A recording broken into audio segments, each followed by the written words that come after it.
Check 1 2 1 2. Let's get some volumes in here. Check 1 2 1 2 1 2. My offer the great disaster.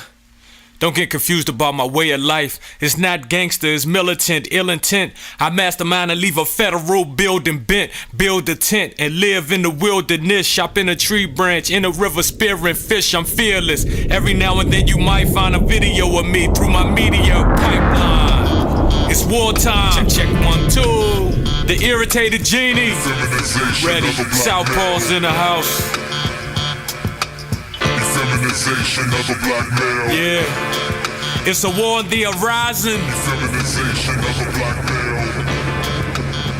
Let's go, Paul. They say Zeus descended as an eagle and kidnapped this young boy named Ganymede. He forced this young boy to be his lover. How sick is that? The Greek god known as Zeus was a twisted. My ancestors woke me up this morning. They said, son, you do know what time it is, don't you? I say, what time is that? They say it's wartime, so welcome to the war front, brothers and sisters. How y'all doing? Fine, sir. All right, all right. Oh, wait a minute, that was kind of late. How y'all doing? Fine, sir. All right, fantastic. Glad you can make it out on this, what is it, November, what's the date? The 7th. White folks be beating us up so much, I be forgetting what date it is. It's just the next day they beating us up sometimes. It's November 7th, 2009. And to the War on the Horizon course, the Bookman Calls Institute, sponsored by War on the Horizon, here at Secrets of Nature, 3923 South Capitol Street, Southwest.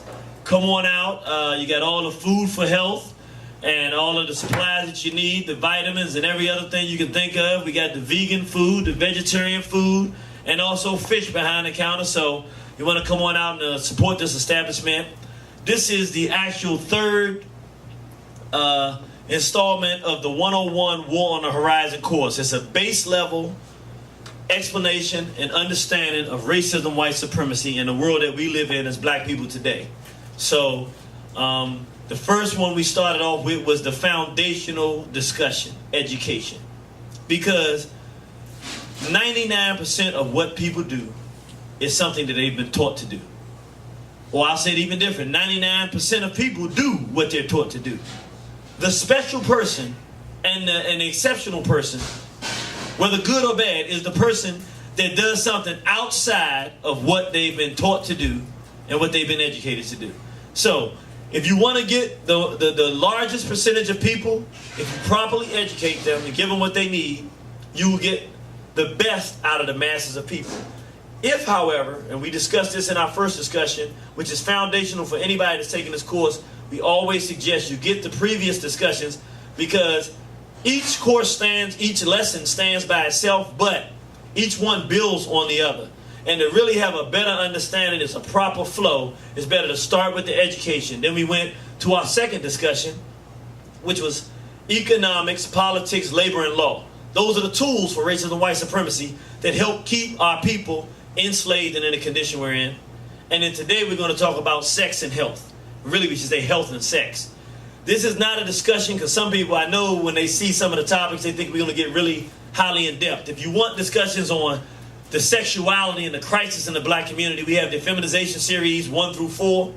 We have the Nat Turner Rising. We have the feminism, lesbianism, and the making of a black widow. Also the predators in our midst that deals with sexual abuse in the black community, the problems it creates and how we can counteract those problems and what we can do to make our community more healthy as it relates to the sexual abuse of children. However, today, our discussion is going to be more foundational and fundamental. What is health? What is proper health? What is bad health? What is health? What are the different aspects of health? And then sexuality as it relates to the health of black people, what is happening with us today. So we're not going to dig real deep into what kind of things we should and shouldn't be doing. We're going to keep it very simple and develop an understanding of the sexuality that exists on this planet under the system of racism and white supremacy and what we're dealing with. Before we go any further, we're going to ask Sister Natasha. Y'all like that. See, I'm getting good. I'm working on these names. We're going to ask Sister Natasha to come up. She's going to do her homework from last week. Do you remember the questions? Oh, yes.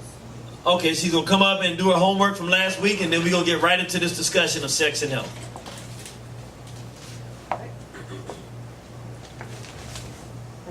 Thank you.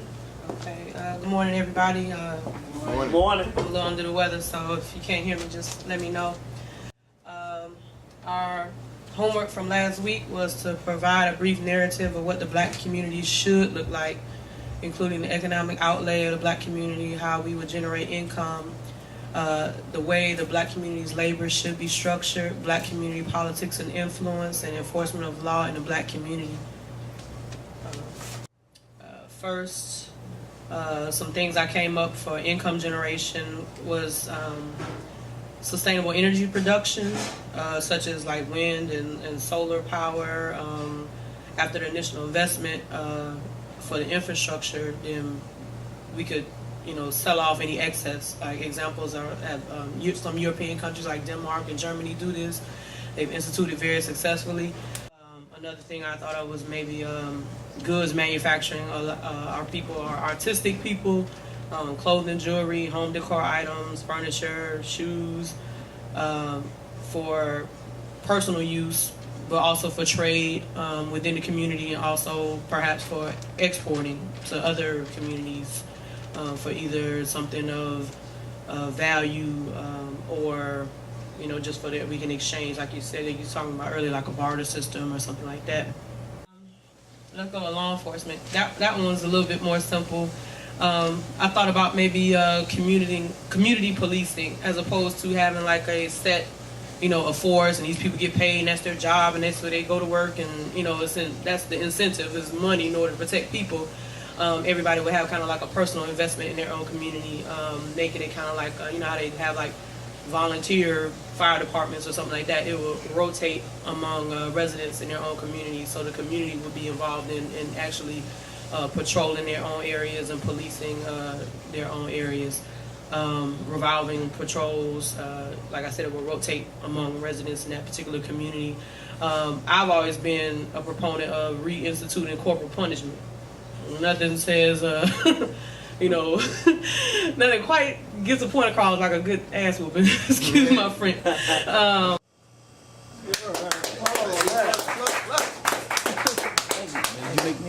You can have this copy. Thank you. I'm going to keep this. That was fantastic, wasn't it? She did a dissertation. I like that.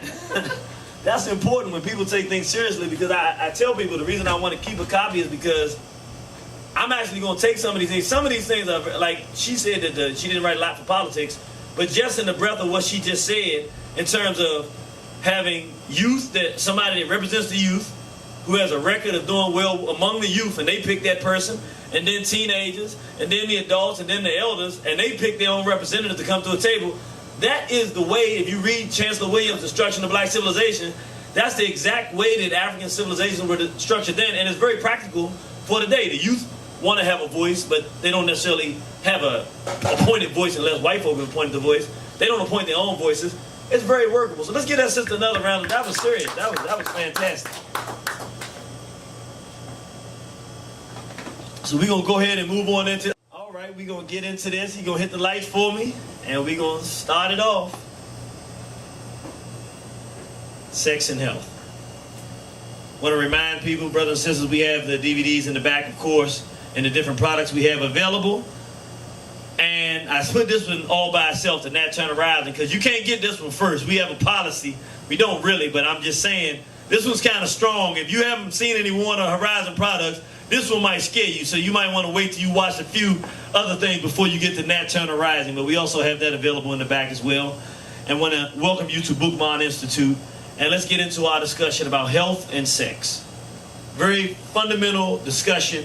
We know that there are 10 major areas of people activity that have been outlined by Neely Fuller and that have been concentrated on by our Dr. Francis Cress Weldon, who's been doing this probably 50 years now. And the sister's still doing the work educating our people. And we're going to focus, we've combined these to health and sex. And this is the Nat Turner Day celebration. Some of you all were fortunate enough to be there. From what I understand from the sister, they're working on a DVD that they'll be putting out soon about the first annual Nat Turner Day celebration. And they're going to be having another one this year coming up. So it's going to be a fantastic opportunity. You come out. And they had this group, I forget the name of the group, but they're out of Camden, New Jersey. How many people were there? Were they fantastic, this African group of young children and drummers and dancers? It was outstanding. And so I like to use that picture as a backdrop. We talk about health.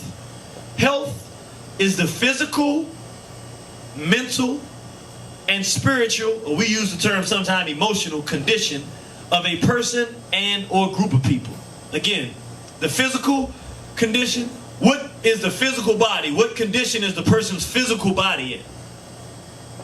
2, the mental, the mind. What condition is that person's mind in, or the group of people that that person is part of? What condition is their mind in? And then spiritual.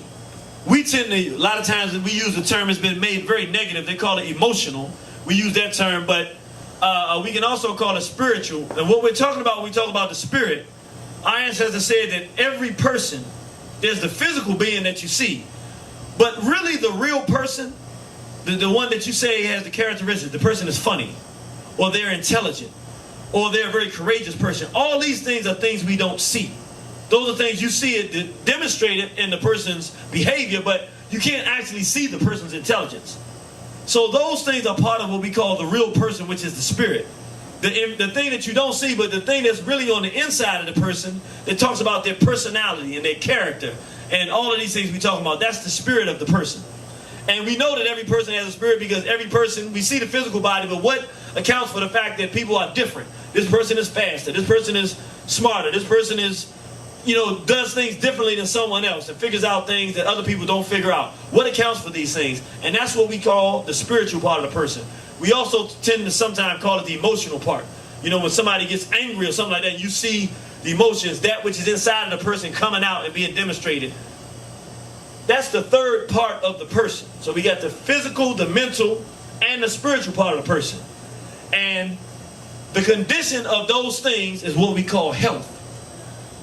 And for black people, and this is timeless, this is the timeless description here of black health. Meaning you can go back tens of thousands of years, you can come to today. In order for black people to be in a healthy environment, these are some base level things. There's some more important things, additional things, but these are the base level things for black people that we must have in order to have health, good health. 1, a peaceful environment with at least basic standards of decency well established and fairly enforced. Black people do very well in organized, orderly communities where children know that they have to respect adults, where people know nobody can mess with a child or no one can steal from anyone. The base of stealing is wrong, lying is wrong, cheating is wrong. These base fundamental things are established, and if everybody is operating under that same rule of thumb, and one thing about black people, we don't like unfair treatment where one person does something that's wrong, they get no penalty, but this other person does. We don't function well in the environment. We function well in environments where whoever does something wrong gets the same penalty and punishment. Those are environments that are conducive to black health. 2, a positive and cooperative family environment where male and female interaction is positively maximized. Meaning, you want to create a world that a black man cannot survive in. Create a world where he don't get along with his mama and she hates him. Create a world where his woman don't want to listen to nothing he got to say and is fighting with him every night and every day. And you have created a world where that black man cannot exist and live. He cannot operate in that environment because for black people, we are used to environments where the mother and father get along. We've been conditioned in environments where the brothers and sisters look out for each other, where the father loves the daughter. To the father, the son is important, but the most precious thing on the planet is his daughter. And that relationship is a special one. For the mother, she loves and raises her daughters, but her son, he can be wrong as 25 left feet. This is a special bond there. And all these male-female relationships are maximized in African culture. Whenever you're in an environment where black men and women get along well, you're in an environment conducive to black life and black health. When the black woman is in an environment where a man is going to mistreat her and talk down to her and not try to, she's not going to function well. Or where she doesn't have a man to have an interaction with, a son, a father, a brother, and then no man, she doesn't do well because she's made and hardwired to be around men who will help with that balance. That is what we're supposed to do. And those are environments that are healthy for black people. An environment that nurtures children and supports those who need support. This is why traditionally in the black community, back in the 40s and 50s. If a child was hungry, the child always got fed because they could go to any neighbor's house who had food. So why did they do that? Because we were in an environment, it's just our collective mindset. It is necessary to eat so that if a child doesn't have it here, that's okay. We'll all take care of the children. The African proverb, it takes a village to raise a child. That is part of the health system of black people. Meaning, as an individual, you don't worry about what's going to happen to your child, because if something happens to you, there's someone else in your community who feels the same way about children that you do. The whole community is structured so that all of the children will be taken care of. And the ones that have skills in a certain place will be allowed to go into that, because everybody looks at that child as their child and one of their children. We function very well in environments like that. A clean environment where the basic needs of the entire community are met relatively easily. One, I've been around the world. Black people, if you go into an environment of black people and it's dirty, you know that those people are suffering mentally. They're not healthy people, because black people hate filth. We don't like to be around filth. That's why we're the ones that created toilet systems and waste systems, because we want to get rid of the waste and get rid of the waste. We want to bury it. We want it away. We want to be clean. That's why the slave trade was so damaging. One of the things that really destroyed the mentality of Africans, we clean people. To be in your own feces and assisting her own during the course of her time of the month, having to have that stuff all over her and not being able to clean ourselves, it was a mental torture that was great, because in the history of our people, we have always been a pristine. That's like even now, when you see healthy brothers and sisters out there, they got their shoes all shined up and everything. It's not a bad thing. We like to be clean. We like to look nice. Brothers got their locks, sisters got their light. They want to go get them twisted up so they perfect, you know. No, I want it perfect. You know, we want to, everything, you don't want to stain on your clothes. That is part of our culture. We like to be clean. And we're not a people who believe in suffering. That's why in African systems and traditions, when we, traditionally we had made enough to survive. But then we got in situations where a drought or something would come and we would realize enough to survive is not good enough, because we don't do well in situations where we got to scramble around for basic needs like food. So we started creating excess food in case times came when droughts did come, we wouldn't be running around scrounging around like that. So we did all of these things because they were in tune with the basic nature of our people, that the base level needs, food, clothing, and shelter, love and appreciate, just the base level things, we don't feel like you should have to fight to have those. And we create environments where food is easily accessible. You put food in your backyard, you can take food out, you can get an apple off a tree. That is an African environment, and an environment conducive to the health of black people. Now, question. And because we're having this discussion on black health and sex, we have to talk about the world we're in. We have to talk about Europeans. Here's my question. What do Europeans need to be healthy? My mother said dirt. That's a good answer. Anything else, anybody? Integration. She said confusion. The brother said integration. Man, these are some very good answers. These are some very, really that integration, I'm going to be honest. That really, That's right. Say it again, sister. That's right. Domination. Oh, she said dominate. Now we go. Now we got the very core of European existence. What we're about to trample on right here, we're about to go into a very revolutionary concept and construct. It's base level truth. I want you to understand. There's no question about what you're about to hear. This is fundamental truth. There's no way to debate it. But our intellectual construct has not been prepared to accept this reality. It's only one thing that Europeans need to be healthy. Another group of people to violate and abuse at their individual or collective discretion. In other words, the only thing whites need, let me put it in another context. Here you see the Italians who invaded Ethiopia for no reason other than just to invade and plunder, holding the severed head of a black man there right there. This is, and you look at them and they're very happy, they're doing well. Well, let's take it and look at it in another context, in a more historical context, and look at it in a more mathematical and scientific approach to looking at this. The reality of this, I know it's very difficult to take, but I want us to really think about this. White health and black health are inversely related. And I'm going to explain that, but you see here, we have an inverse relationship. As black health increases, white health decreases. As white health increases, black health decreases. Let's talk about it traditionally from a historical reality. When the Europeans were in the caves and hills of Europe, what condition were they in? Cold, harsh, filthy, dirty. What condition were Africans in? We were building pyramids. We were in the greatest condition of the history of our world. What created wealth in Europe? The plundering of Africa, the enslavement of African people. What happened in Europe after they enslaved African people? Europeans literally went from being the poorest race and resources empty race on the planet to being the richest, most dominant race on planet Earth. How did they do it?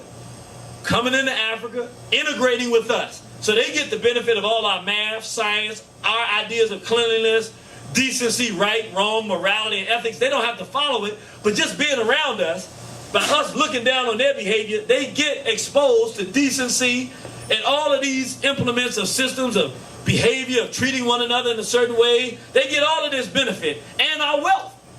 I mean, they literally steal our wealth. Anything that we had that produces wealth.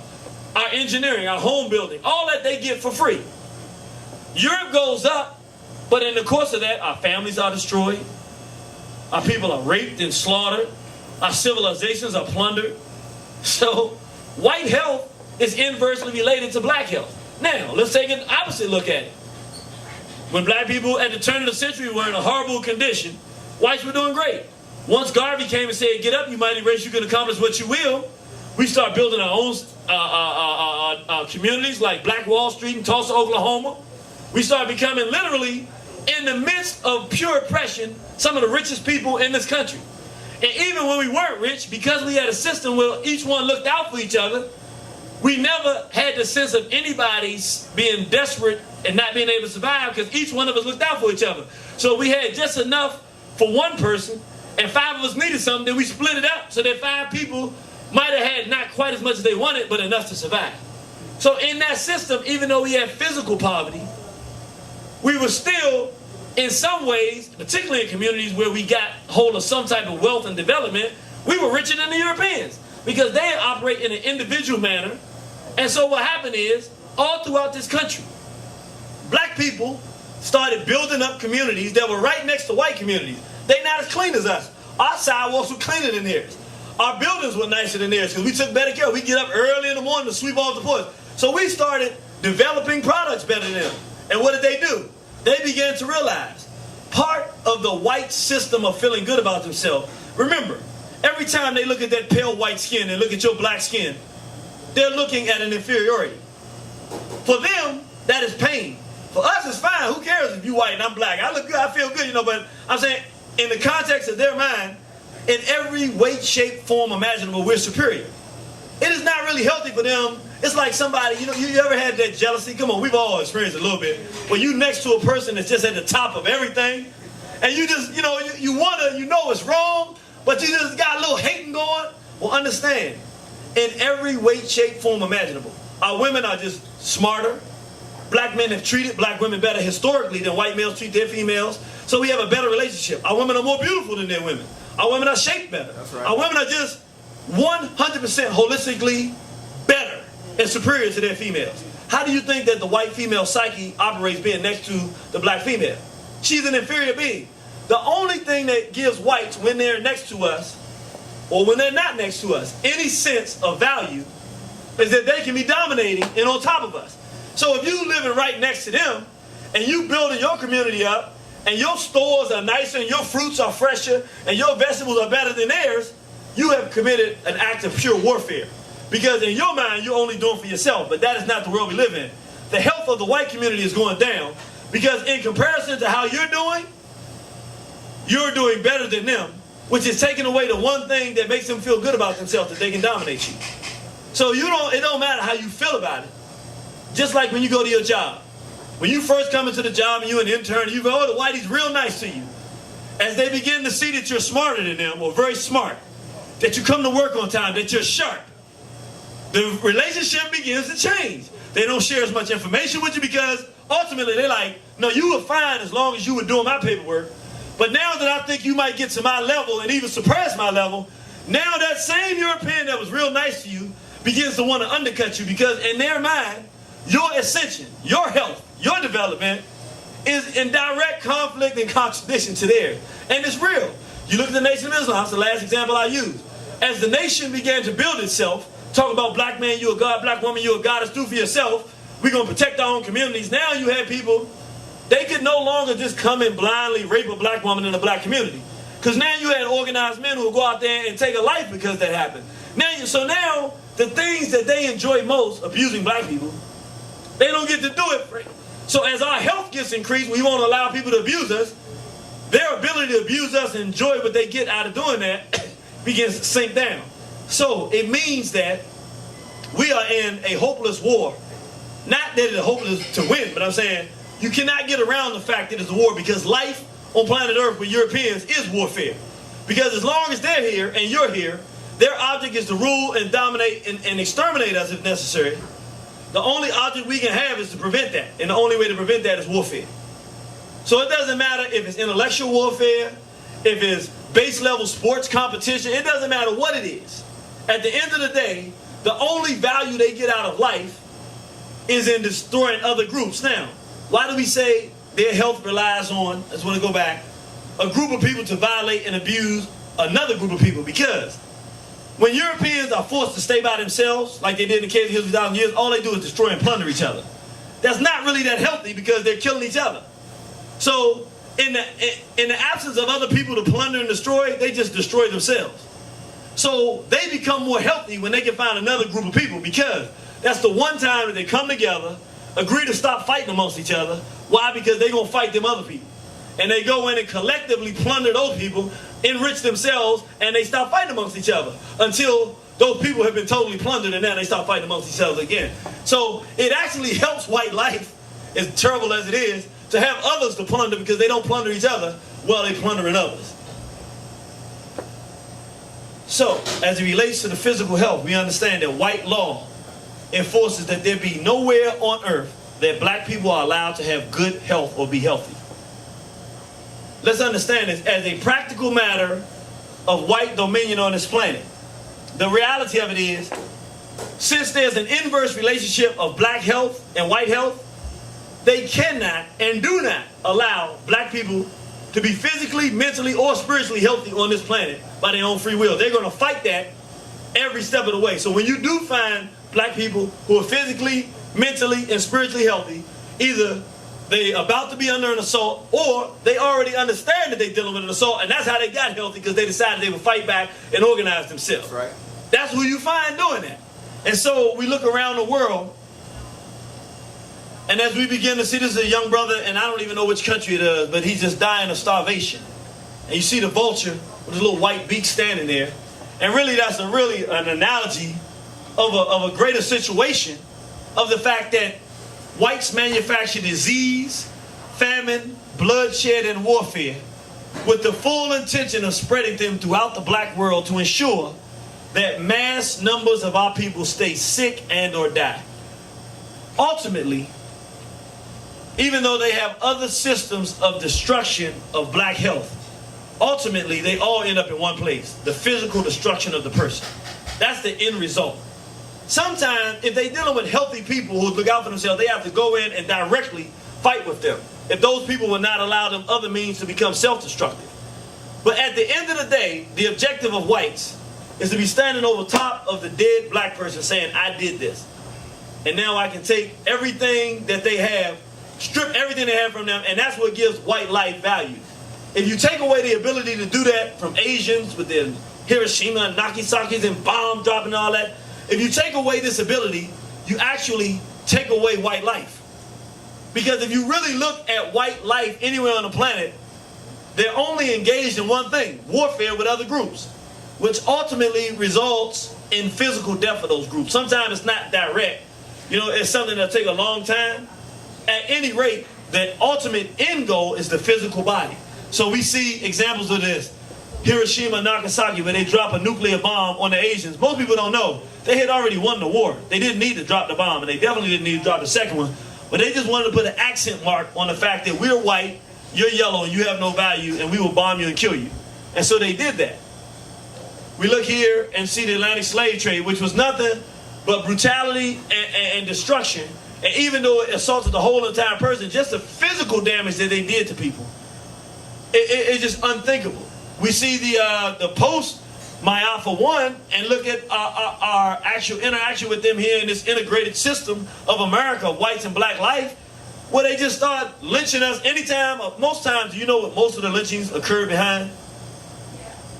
A black man or woman who stood up to white folks. Sometimes it wasn't even a direct. I mean, if you stood up and said, if you stood up to them on anything, then you could be lynched. But sometimes it wasn't that direct. It could just be you open up a store in the community next to their store. Just the fact that you trying to build, they used to call it, oh, you think you an uppity end. They used to end where you an uppity end. Or you think you a smart end. And that was one of the worst crimes you could commit against whites, because you were trying to do something about your own condition. And what we see here in Abu Ghraib prisons, but not just Abu Ghraib in Iraq, they're raping, senselessly raping women, girls, children, boys, men, and all of these things are in the paper if you read about them. This is what they do. The Hurricane Katrina, we call it the Bush Brown Massacre, because all it was a pretext of the physical slaughter and genocide of the people that they put on the television for the world to see how will people feel right now about black people if we just start killing them wholesale. Are people ready for that? And they put it on TV so people can see it. It wasn't by accident that the media was catching them killing us in New Orleans. They wanted to see how will the world respond. And that was a measuring decision for, is it the right time to assault them as a race of people? What I'm saying is that this physical assault on the health of black people is part of the European construct. This is what they do. It's not something that they chose to do sometime. This is what they do as a matter of white health. In order to be healthy and feel good about themselves, is something inside of their character and their nature. Most Honorable Elijah Muhammad talked about everything having a nature. Inside the nature of the European is the need to destroy and plunder others in order to feel that it has some value. And in this situation, we can see how it plays itself out around the world right in front of our face. Now we understand what it is. It's a matter of their own health. Now, it sounds really crazy to say that it's healthy to go around destroying people, but it only sounds crazy when you're judging people by the state of your own mind. Stop trying to make Europeans Africans.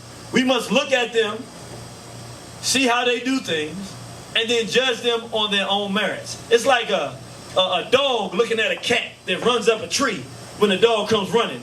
And the dog's talking to another dog, and he looks up at the cat up in the tree and says, see, that cat has no character. He has no courage. Look at him running up the tree. He needs to come down here and fight like that. Now, the dog is judging the cat by the state of his own mind. He's a dog. He's courageous. That's how he does things. The cat is sitting up in the tree, picking his teeth with the little bones that he's eating, like, I'm going to stay up in this tree just as long as your dog stay down there. And I might run and jump to the next tree, because the cat is not caring what the dog thinks about him. He does what he does to exist and do well in his environment, and the dog does what he does. And technically, since the dog's objective is to kill the cat, and the cat got away, the cat wins. He can't win trying to be a dog, though, standing there while he's barking. And he can't do it that way. Our problem as African people, we're that same dog, I don't want to call us dogs, but in that scenario, trying to judge white folks by the state of our own mind. It's not healthy to kill people. Well, it's not healthy for us, because that's not our culture. We talked about our culture. But for Europeans to destroy as part of their very nature, if they don't do that, what do they have? A desolate, poverty-stricken, resource-poor, cold, harsh environment called Europe, until they came to the Americans and plundered this and stole it from the Native Americans. Yeah, it was horrible to us, but it was kind of great for them, and it works for them. Now, one of the things I want to do, instead of going deep into this dialogue, I said we have to start utilizing some of the tools that we have available to us. And so, as a matter of teaching people how to do education and educating us, instead of me spending 20 minutes, 30 minutes, 45, an hour talking about all the different physical means of destruction that whites have for us, I'm going to start doing more and more of this, using resources that are already available that speak to the whole condition and make it simple. There's a brother named Wise Intelligent. He used to be with a group called Poor Righteous Teachers. And he did a song in a video called The Globe Holders. And I think it does a very good job of capsulizing what would take me 20 to 30 minutes to stand here and explain. So I'm going to show that. And he pretty much explains the targeted physical death system that Europeans have in place to target black people's physical health. In 1950, the AIDS virus was fed to nearly 300,000 black youth in Africa in the form of an oral polio vaccine by Dr. Hilary Kaprowski, who is currently the director of biovirology at Thomas Jefferson University in Philadelphia. Today, a child dies every minute of HIV/AIDS in sub-Saharan Africa. In the U.S., African Americans represent 49% of all new AIDS cases. The globe holders, population controllers, the AIDS makers, dark nation depopulators, the Contra trainers, American Nazi bankers, the tower bombers, right-wing Al-Qaeda sponsors, Hitler's accomplice, 9/11 mission accomplished. Free your conscience. In ghettos they kill the prophets, the juggernauts, the alphabet cops, the CIA, FBI, the coca crops, imported to local blocks. The 5 years for the black to the month that the cracker got. A powder pot compared to a gram of rock. Got blacks at 50% of the prison pop. The whacking huts, the correction corporations, the international Planned Parenthood Federation, the forced abortion, forced sterilizations, the sons of Satan, Operation Depopulation.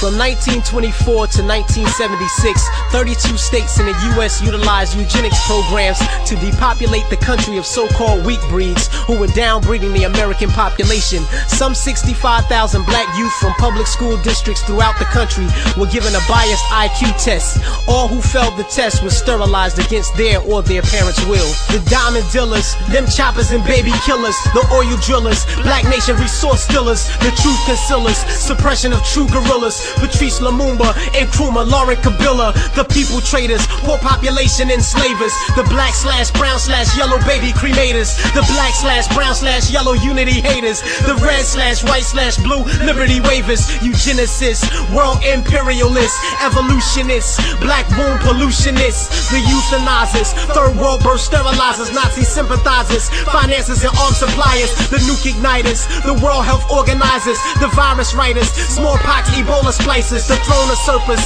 the worst death deservers, the devil worship, more power for every murder. A 1996 expose by the San Jose Mercury News documented CIA involvement in a Nicaraguan drug ring which poured thousands of kilos of cocaine into Los Angeles African American neighborhoods in the 1980s.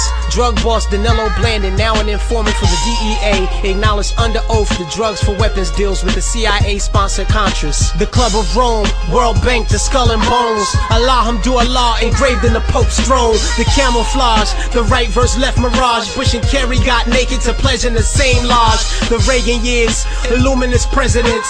Ever since they've been facing the obelisk, the Kabbalists. Harry Potter is not a myth. This ain't on radio, but this that shit.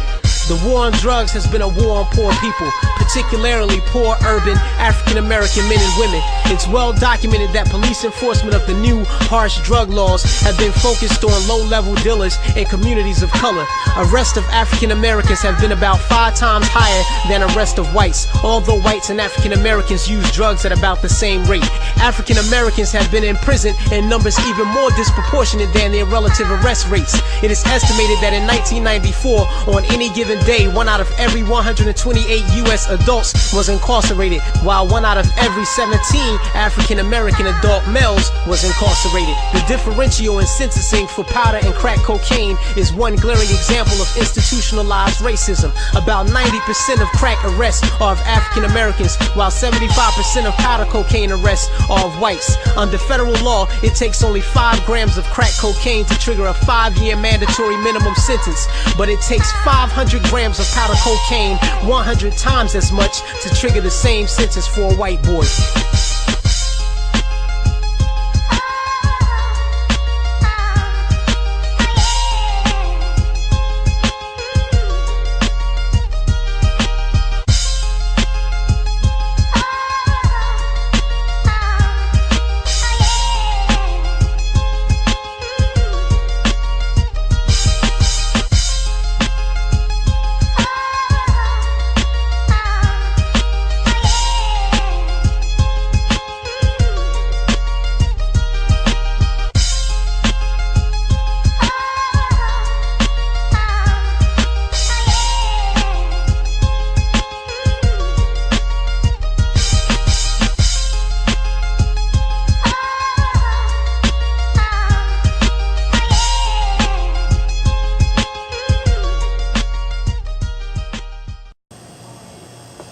That was powerful, wasn't it? And I said, you know what? We need to start working with one another. There are brothers and sisters out here in the world who are using what they do well to help our people. That's the objective. But we don't work together. And I say, why spend a half an hour laying out the physical destruction of our people when he laid it out pretty well, didn't he?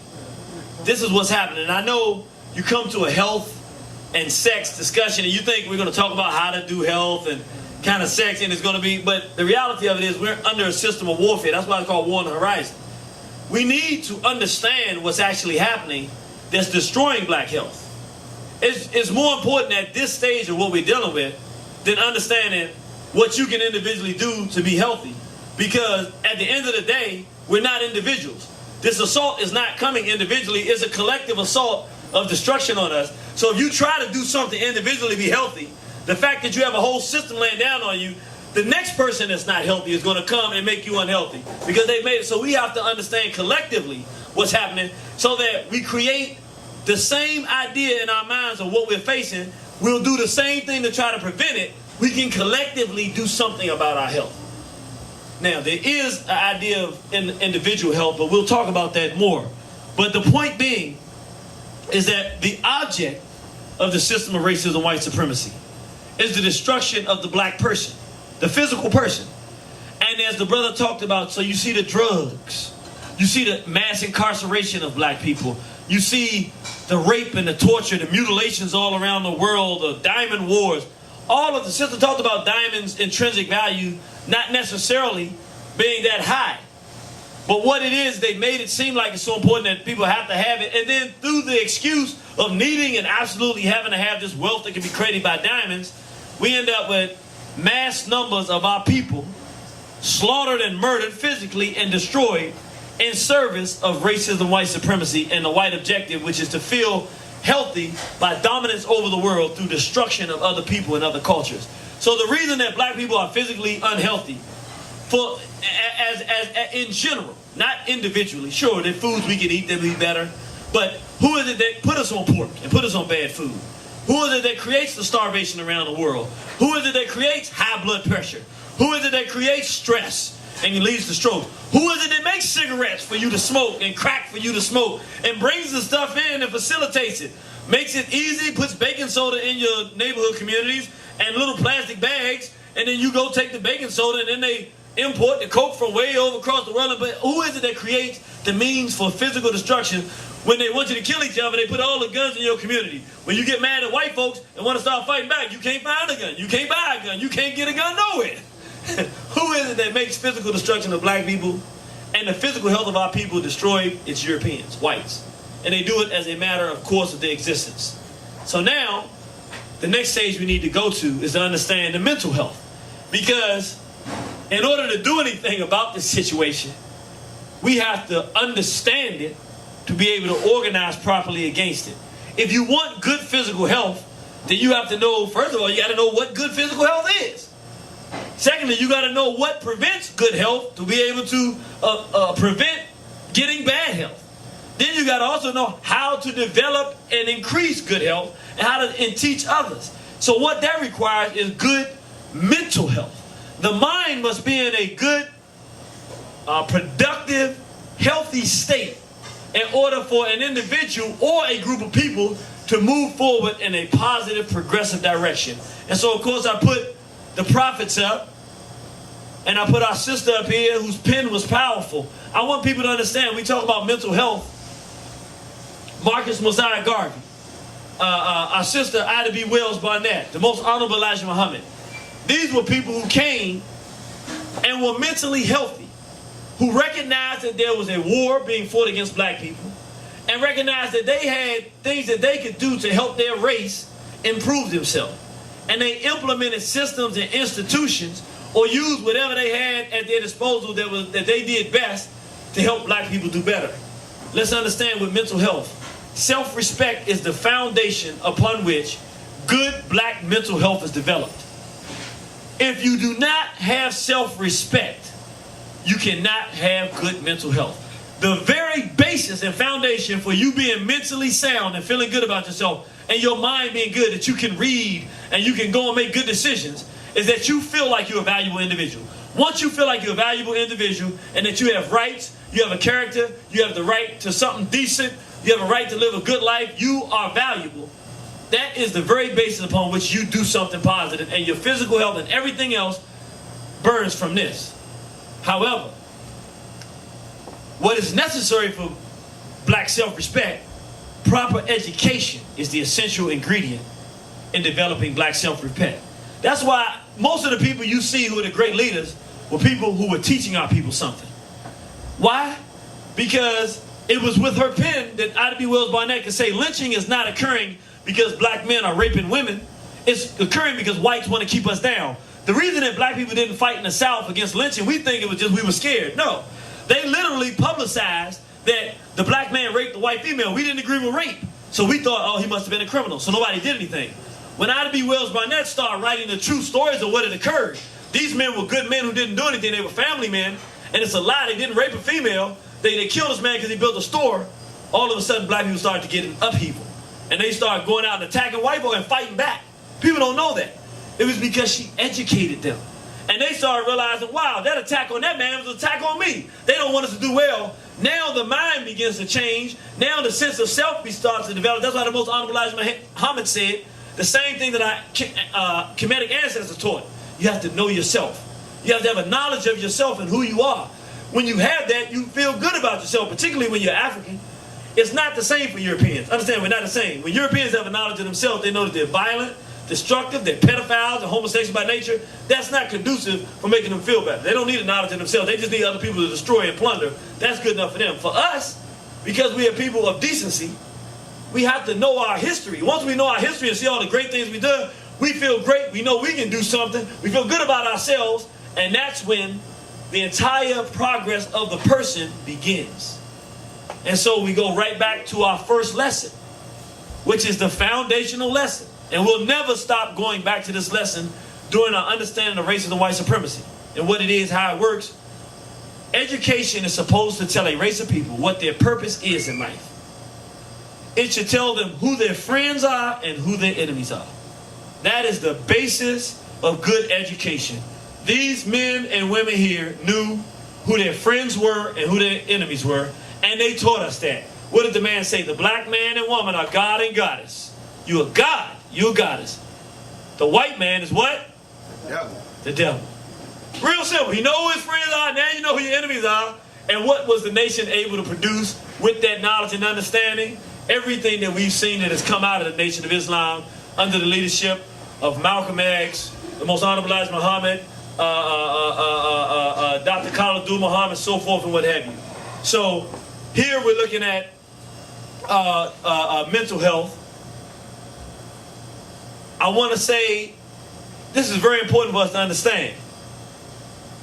In the world that we live in today, a mentally healthy black person is one who recognizes that whites are the bitter enemy to the black race and uses everything in their power as best they know how to fight against white power.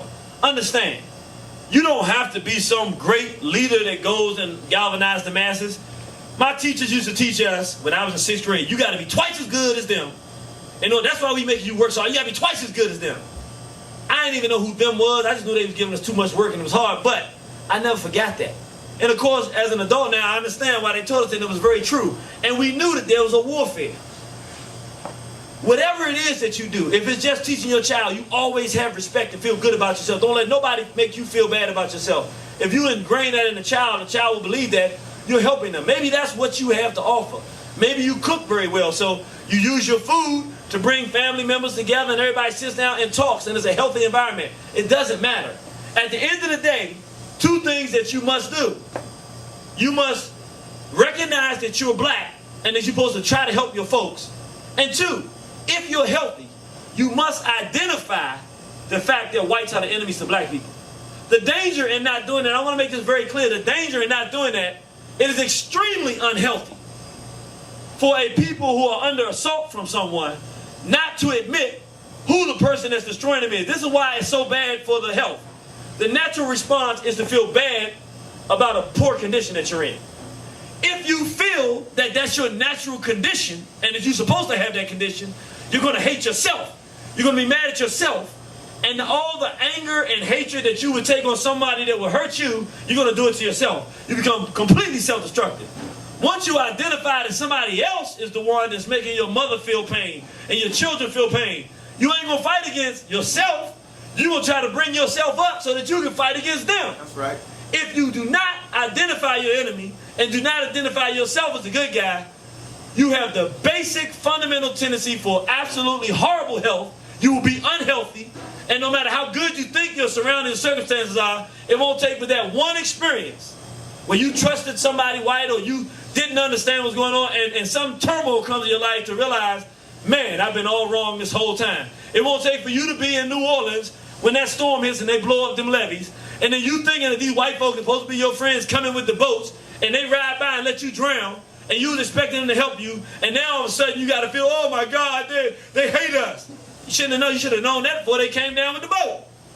You'd have planned properly. You'd have hid yourself, and when he came to the boat, you'd have jumped on the boat and said, the clear message be, you going to let us on the boat or we going to put you off. But no, you don't understand that that's your enemy. You haven't identified him. And so all of your conditions, when our children go out the door, they see dirt and filth and abuse and crack. And if they believe that that's our people's condition, they are mentally unhealthy because they believe that black people have no value. These brothers here are brothers called Brothers Keeper. And again, I want to keep in mind, in this world, a mentally healthy black person is one who recognizes that whites are the bitter enemy to the black race and uses everything in their power as best they know how to fight against white power. These brothers are called Brothers Keeper, and they are a prime, optimal example of brothers. They're entertainers. That's one thing that they do. They do entertainment. But it's completely and holistically designed for the purpose of saving black people, identifying the fact that we have oppressors, and identifying the fact that it's our responsibility to pull ourselves out of this condition. To begin our discussion on mental health of black people and what's wrong, instead of me outlining every single thing that's wrong, again, we have tools that people have created and done their hard work to create that summarize 20, 30 minutes of discussion and dialogue that we can have.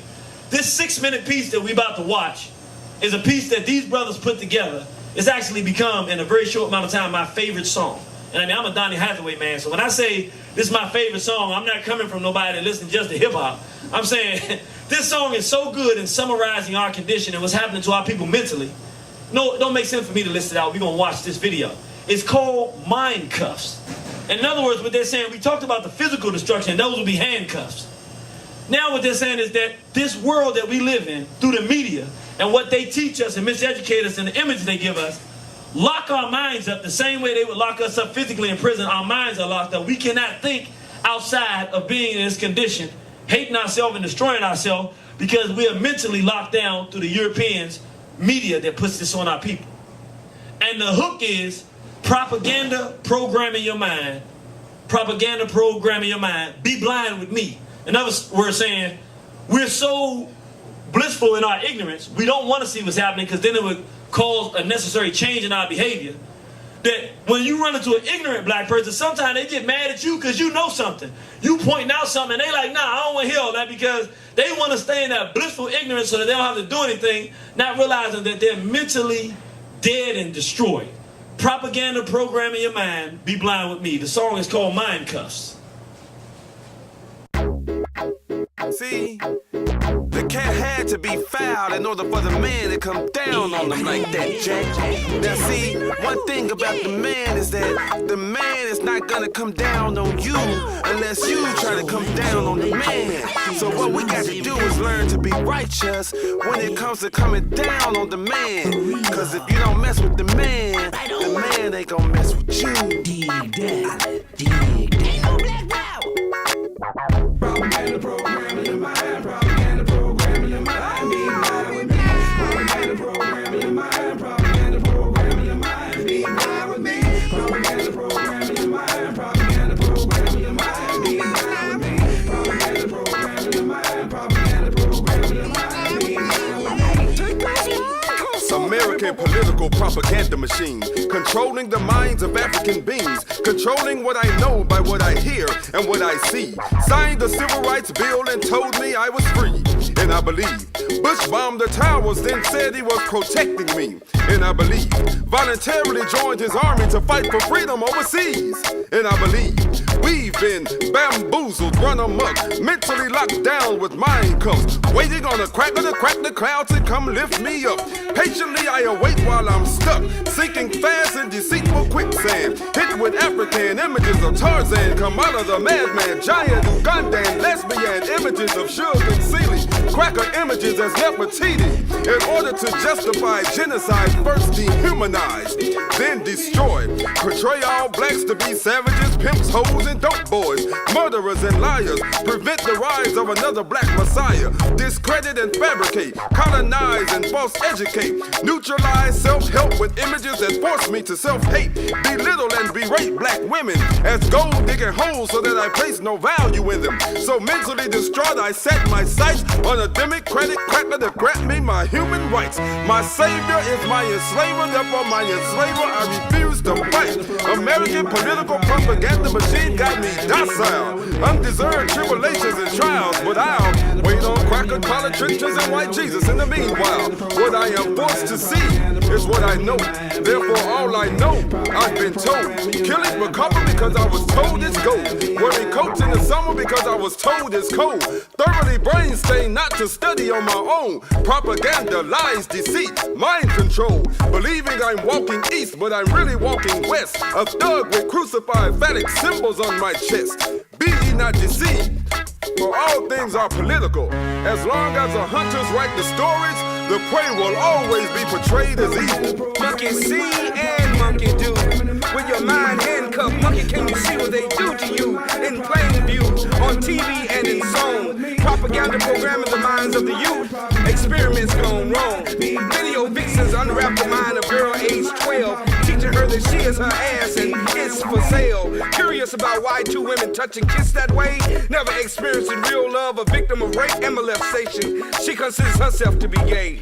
Propaganda perpetuating perversion as a picture of perfection. A system of degradation and deception that trains the minds of young children and grown women and men that lean into thine own understanding is a sin. So fight black men, fight black men, fight black men and kill the second coming who is a little boy from a stable home. Good mother and strong father providing what he needs, but the headphones are on. Saying you're nothing if you ain't no thug. No bling bling, no Chevy sitting no dub, you a scrub. You hard, so wear your tats. Your pants sag and I can see your ass crack. Homo thugs sit back and whack away like Damon on next Friday looking at Tupac. You're not a man if you don't sell the rocks upon which I build my jail. Prison industrial complex, experiencing heaven, and black men pay bail just to go to hell. Again, it's propaganda that perpetuates the parasites that permeates through a people that practice death at the expense of someone else's wealth. Whose vision show disdain for us, stains us, trains us to hate us, and blames us for our own demise. Just a disguise that cover the ears and eyes of those with governmental ties. Garvey says that everything is political, though subtle. 1865 freed no slaves, so sorry to burst your bubble. Understand that a stick of bologna sliced thin disappears before you miss it.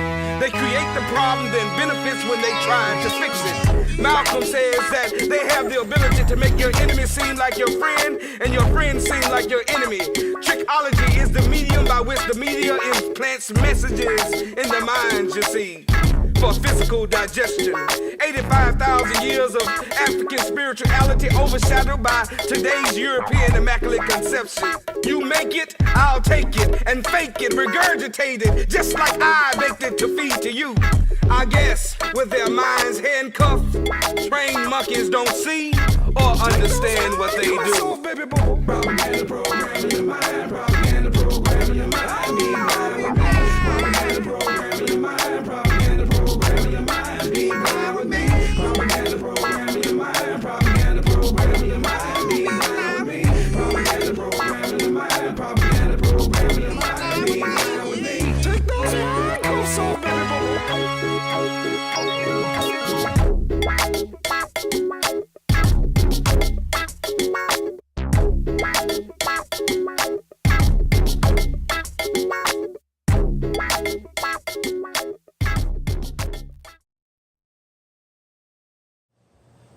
was serious, wasn't it? No, we good. That was very, very, very serious work that they doing there. Well, I'm gonna tell you how powerful that piece is. People who have no consciousness whatsoever, that have no understanding about what's going on in the black community, have the exact same reaction when they watch that video as people who've been in this movement for 20 or 30 years working hard. Usually when a person has been in this movement 20 or 30 years, they think they've heard everything. They don't tend to get moved by things. That piece that they just did, though, is so powerful. I've sat down with people that's been in this movement for 30 years or more. And people who've never heard the conscious thing, never even heard a name like Malcolm X. Young people will sit there and watch that, and it can't help but trigger things in your mind, because this is the real stuff that we see every day. And somehow, in the way that they constructed the words and the images, it makes it clear that this is not what we're supposed to be doing. It doesn't make sense, that things are wrong. And that our minds are messed up. They got us all messed up. And so I wanted to show that, because we only have a certain limited amount of time that we can have for our class. But things like that kind of take everything and put it in one big, one system of understanding that we're being mentally assaulted. And we want to talk about the key mental assault. Where does it start? For poor black mental health, miseducation is the foundation upon which poor black mental health is developed. Let me say it again. Miseducation is the foundation. Because if people are properly educated, there's nothing on this planet. The universal law is that things have self-preservation. Everything, even an inanimate object, is an object at rest tends to remain at rest unless acted upon by outside force. Everything tends to want to stay in this example. Things don't just melt and disappear. Something got to make that happen. A person doesn't want to destroy themselves. It just don't happen that way. In order, proper education teaches you to be self-preservation and to even prosper. So in order to have poor mental health and not to want to prosper, not to want to do the natural things that will be inclined to do well for you, you must be taught to think in a different fashion. Otherwise, you're going to do what anything wants to do better for itself. So miseducation, again, if they can miseducate you, then they can start making you have poor health. Instead of teaching you to love your friends and family, they teach you to love your enemies. Patently false and a sabotage mentality, because not even the animal that we say doesn't think intentionally runs into the mouth of the predator. Nothing loves that which tries to destroy it. It is a universal law, self-preservation. The natural law is you move away from the thing trying to destroy you. You move towards the thing that wants to make you bigger. So you see when the sun comes out, the flower stands up and reaches out for the sun because the sun is feeding it. Or if the sun beats down too hard, it backs away from the sun because it's getting too hard, and then it stands up when the water comes, just depending on what it needs at the time. At the time, it goes toward what it needs at the moment to do better. It's just a natural principle. So the mental destruction of black people comes, that foundation is to miseducate you, make you think something is what it ain't. Make you think something isn't what it is. Make you think white folks are not trying out to destroy you. When you can't prepare to protect yourself, you don't know they're out to destroy you. Make you think that your own brother and sister is the source of all your problems, when the brother or sister is the one that can help you get out of this, because this is your team.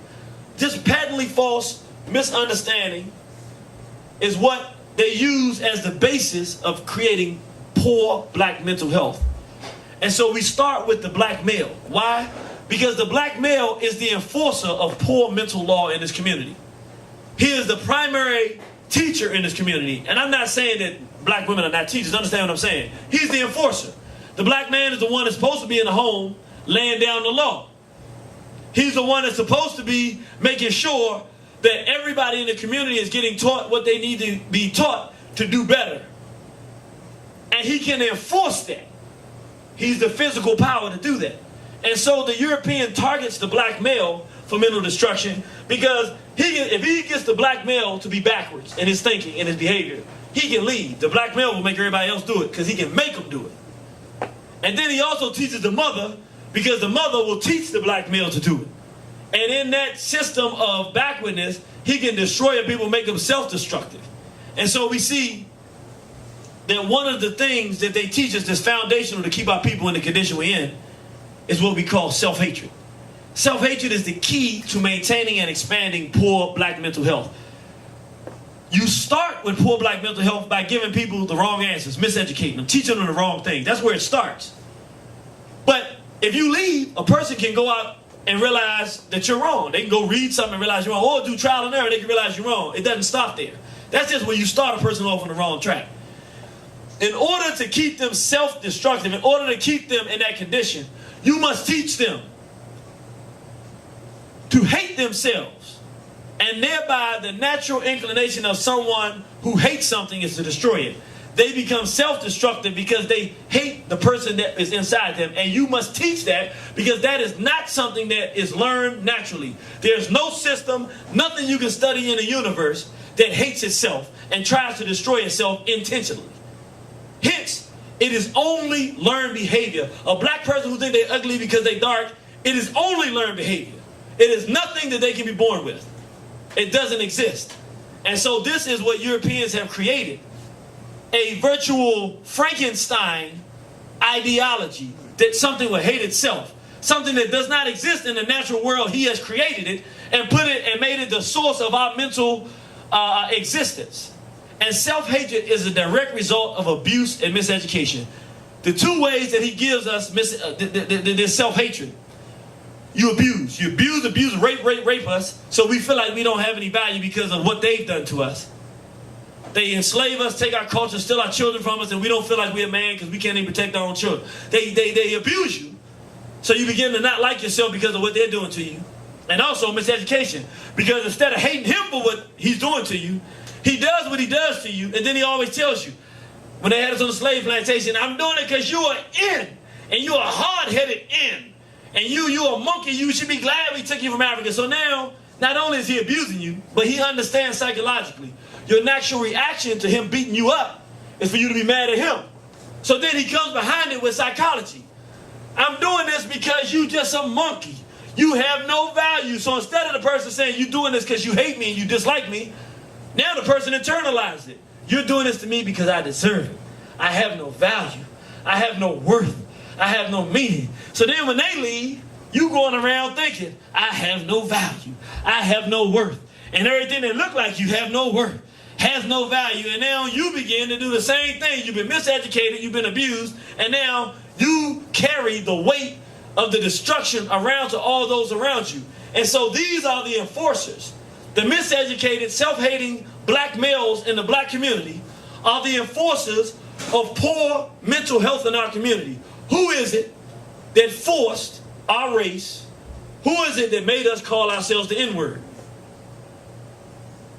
NWA. The black male. Right now on the radio is the black male. When you walk outside, yeah, sisters do it. Why do they do it? Because we did it. We told them to do it. That's all we call ourselves, so they do it. Who is it that is enforced that the black woman we call the B-word? Who enforces that? The black male. Every time, oh man, there's going to be so many B's at this party. Who is it that devalues the black race and enforces that as law? Says, no, because you say, nah, I don't like the N-word. Nah, N, you tripping. You is an N. Every song you listen to, I'm an N, you an N, we are N's. All these B's. The enforcers of mental destruction and self-hatred are the black males who've been abused and miseducated, hate themselves, and now they're the enforcers of mental backwardness in the black community. This N-word is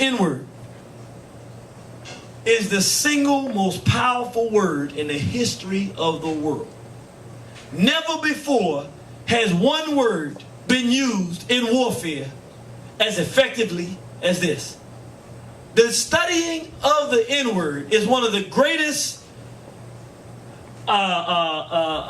is one of the most fantastic nuances of white warfare in the history of the world, where they have created a word and attached devastation and destruction to a word so greatly, and have done such a good job with it, that it has become the ugliest thing on the planet Earth.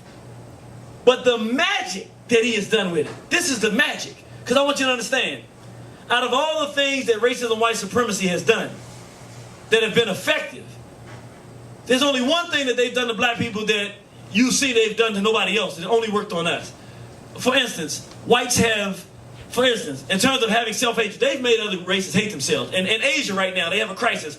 Asian females are slicing their eyes, getting surgery so that they have eyes that look more like white females because they have such self-hatred that they don't want the slanted eyes. Through the Europeans' media, white beauty has been made the standard of beauty so the Asian doesn't feel beautiful. They've done these other things, but one thing that only the N-word has done, to my knowledge, in the history of the world, has made the primary word that any group refers to themselves as a word that was created by their enemy to destroy them. In other words, you will not hear the Asian going around calling himself a chink. What's up, my chink? Oh, what's up, my chink? Even the Asian that has self-hatred will not do that. The Hispanic will not say, hey, what's up, my wet back? He's not doing it because he just basic understands the power of words. If he sees himself the same way his enemy sees him, he will do the same thing to himself what his enemy does to him. The black race is the only race, and it's the only time in the history of warfare that I'm aware of it, that a race has been so successful with warfare that they can take the word that capsulizes the white hatred for black people, force us to adopt it, and in the absence of whites, we do exactly what whites did to us in our presence. Meaning, on the slave plantation, the slave master would say, come here, nigga. You go right outside the day, hey, nigga, come here, nigga. He would say, where's that black bitch? You go right outside the day, where these bitches at? He literally, and Amos Wilson calls it possession. It's real deep. Yeah, how many people here have seen, what's that movie with the demon that comes out? The demon movie. Nah, not Poltergeist, one before that, the big one. The biggest demon movie of all time, the one that was in D.C. The Exorcist. How many people seen The Exorcist? All right, well, basically, you know, in the religious system, they had a thing called exorcism, where they say the devil gets inside of you, and then he starts operating your behavior. Amos Wilson says it's almost a possession. It's possession. Meaning, the whites have miseducated us and developed such a power system over us that for black males who seek power and don't see power in anything else, the only thing he sees power in is the system that's destroying him, the white male that abuses him. And so to feel powerful, he adopts the mentality. The European is literally inside of him. And now everything that the European did to him, that black male begins to go around and enforce on his community. So if the black male would make him have babies with children and then not take care of those children, he'll make a bunch of children and walk away from those children. If the white male will make him or will rape his women to show his dominance, now he rapes his own women. If his white male will, and this is the powerful one, identify him, not as a man or woman or something of value, but as the N-word. Say you have no value. You have no value. That's why people, black people in the community, Christians, ends ain't, you know what they say. Ends ain't. That's their favorite. Whenever something happens, them ends down, them ends ain't. Meaning, black people have zero value, which means roaches have zero value. What do you do with roaches? And you see a roach, what you gonna do? Kill it. You're gonna destroy it. Matter of fact, if you call the person a roach, man, dude, you ain't nothing but a roach. What do you expect will come after that? A fight, right? A cat calls somebody a roach because you're like, you ain't nothing but a rat, hood rat. Words are very powerful, and it tells you what do people think of whoever they're talking about. Whites created a word and created a stigma, the N-word, to say how much they hate us. The nigga is the most powerful word in the history of the world. But now, we have become white enforcers of our own self-destruction, and literally, we're so mentally insane that you can actually go out and explain, hey, we shouldn't use that term. And a Negro will actually want to fight and argue, not that he don't have discipline. Yeah, I know I shouldn't use that word, but I do it a lot. No. He will actually argue with you that it is right and fight with you to continue to do destruction to his own people verbally. It is powerful. And then we're going to listen to a piece from Amos Wilson because he sums it up. Yes. That same kind of attitude that the white racist has toward non-white people is the same kind of attitude ultimately internalized by the black violent criminal. Yes. Yes. He in effect becomes a white racist. And every other person then becomes into existence for their pleasure, for their comfort, for their egos, you see. And they're self-centered and self-concerned. And therefore, to a good extent, the victim, as we will talk about a little bit later, identifies with the victimizer. You see. He even calls his victims often by the same name that the white racist calls him, and expresses the same attitude.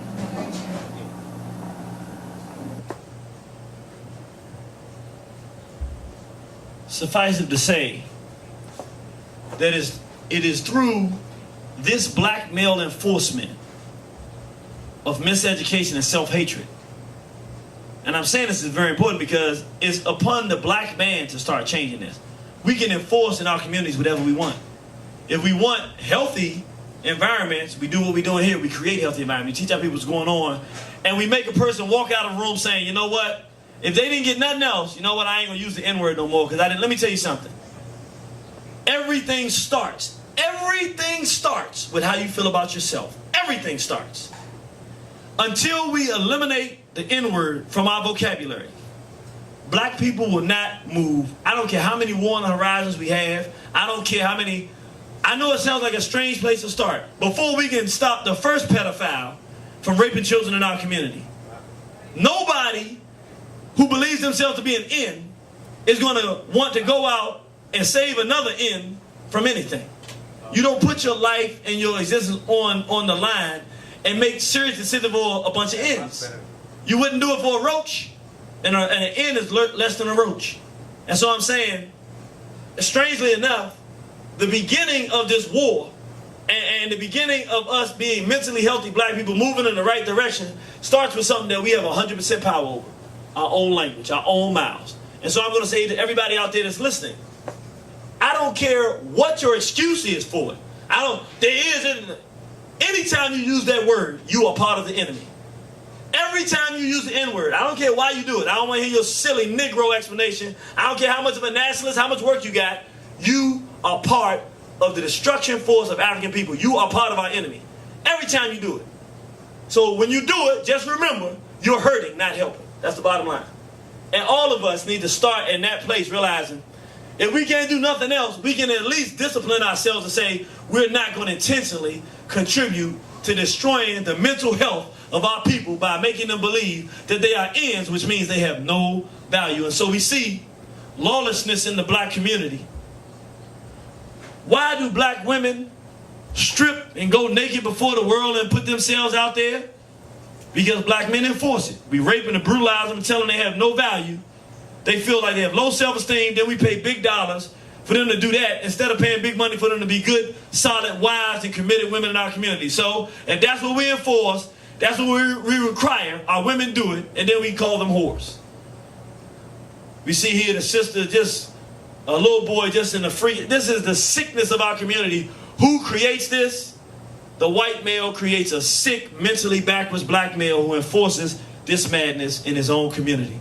Let's talk about black female mental health, which is a function of black male mental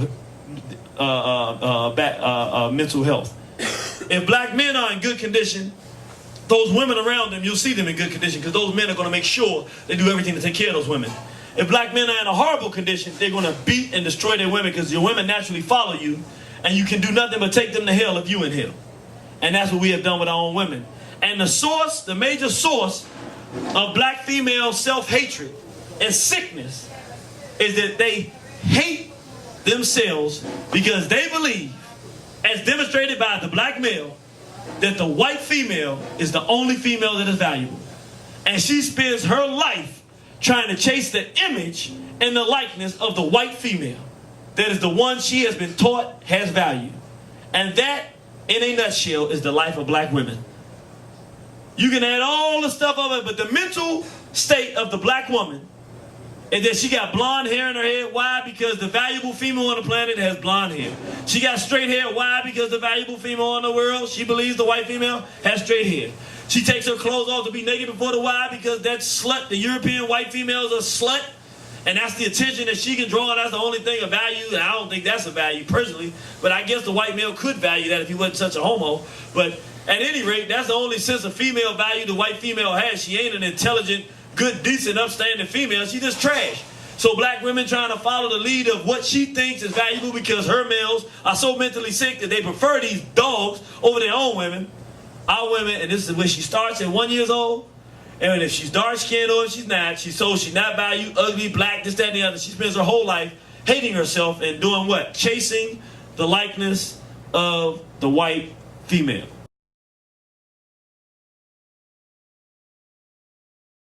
Our ancestors came to this country and they were pretty much ripped out of their culture. You know, they couldn't speak their language. They couldn't, you know, they couldn't be themselves. They had to be like what everybody else told them to be. I think for a black girl in general, it's like you're missing a piece of you, you know? And for me, yeah, it's like, oh, I don't have any actual heritage, not heritage, but culture. Like, I know I'm from Africa, but, you know, the different countries in Africa have their different cultures, their different morals, their different values. And not knowing that just, it sort of keeps us at a loss. And I feel like we're busy searching for it while everybody else in society is throwing their ideas and what they believe we should be at us. But, you know, personally, we know that's not what we should be, but we're gonna take it because we don't know exactly what it is that we should be, because we don't really know where we came from. In Brown versus Board of Education, the famous case that desegregated schools in the 1950s, Dr. Kenneth Clark conducted a doll test with black children. He asked them to choose between a black doll and a white doll. In most instances, the majority of the children preferred the white doll. I decided to reconduct this test as Dr. Clark did to see how we've progressed since then. Can you show me the doll that you like best or that you'd like to play with? This one. I like that one. Okay. This one. That one? This one. I like to play with this. And can you show me the doll that is the nice doll? And why is that the nice doll? She's white. And can you show me the doll that looks bad? Okay. And can you and why does that look bad? Because it's black. And why do you think that's a nice doll? Because she's white. And can you give me the doll that looks like you?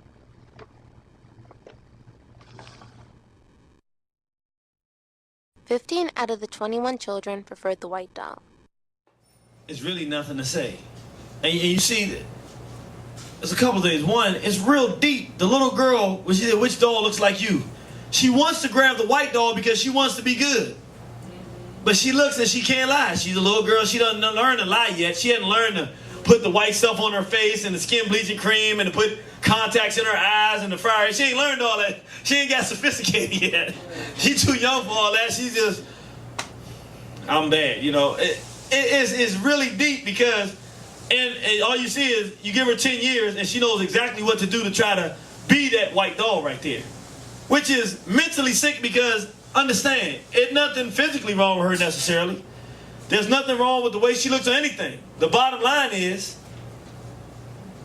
she's been educated to hate herself. And that's the source, and this is the way that black women live, and this is the lives that they live. Every day of the week, all day long, this is who they are. And this image is put out for her to follow. And as she follows this image, she dives deep into physical pain, frying her head, spending money, economic pain, self-hatred, and complete backwardness, and then we wonder why, as a community of people, we cannot get along. Okay.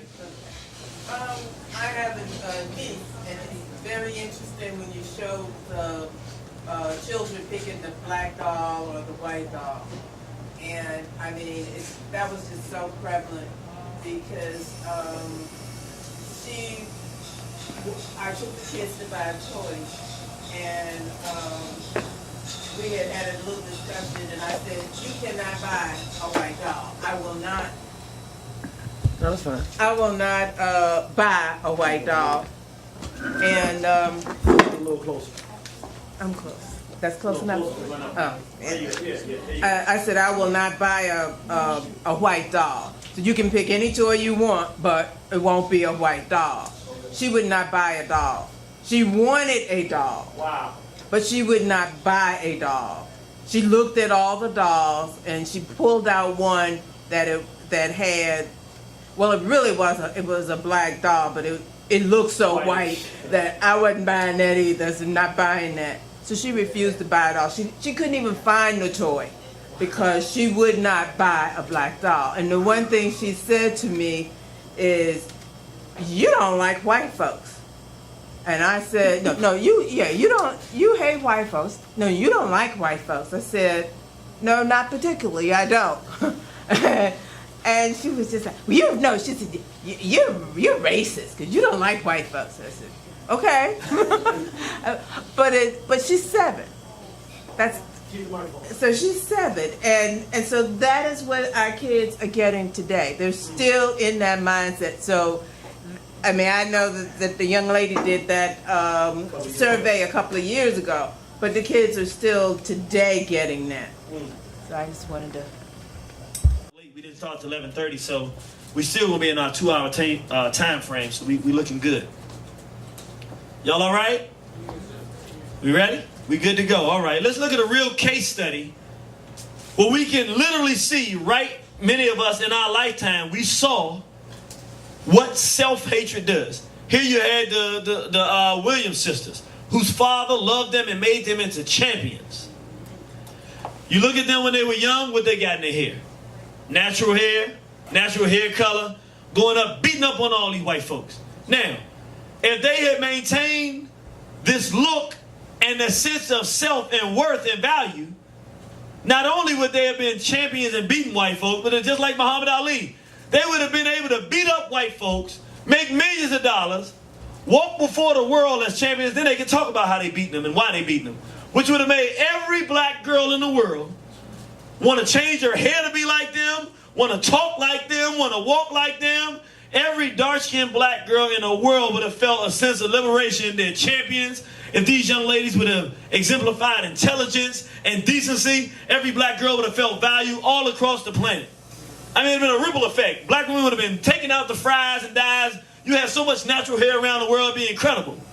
But the white system of abuse, again, implements black males. And what did black men do? Oh, them ugly ass, black, this, that, and the others. They ugly. They this. And then the white boys talking about, oh yeah, they look more like they should be in National Geographic than Playboy and putting all this stuff. So giving them the mind that even though they're champions of the world who got more money than anybody, they don't really need anybody's approval. They rich.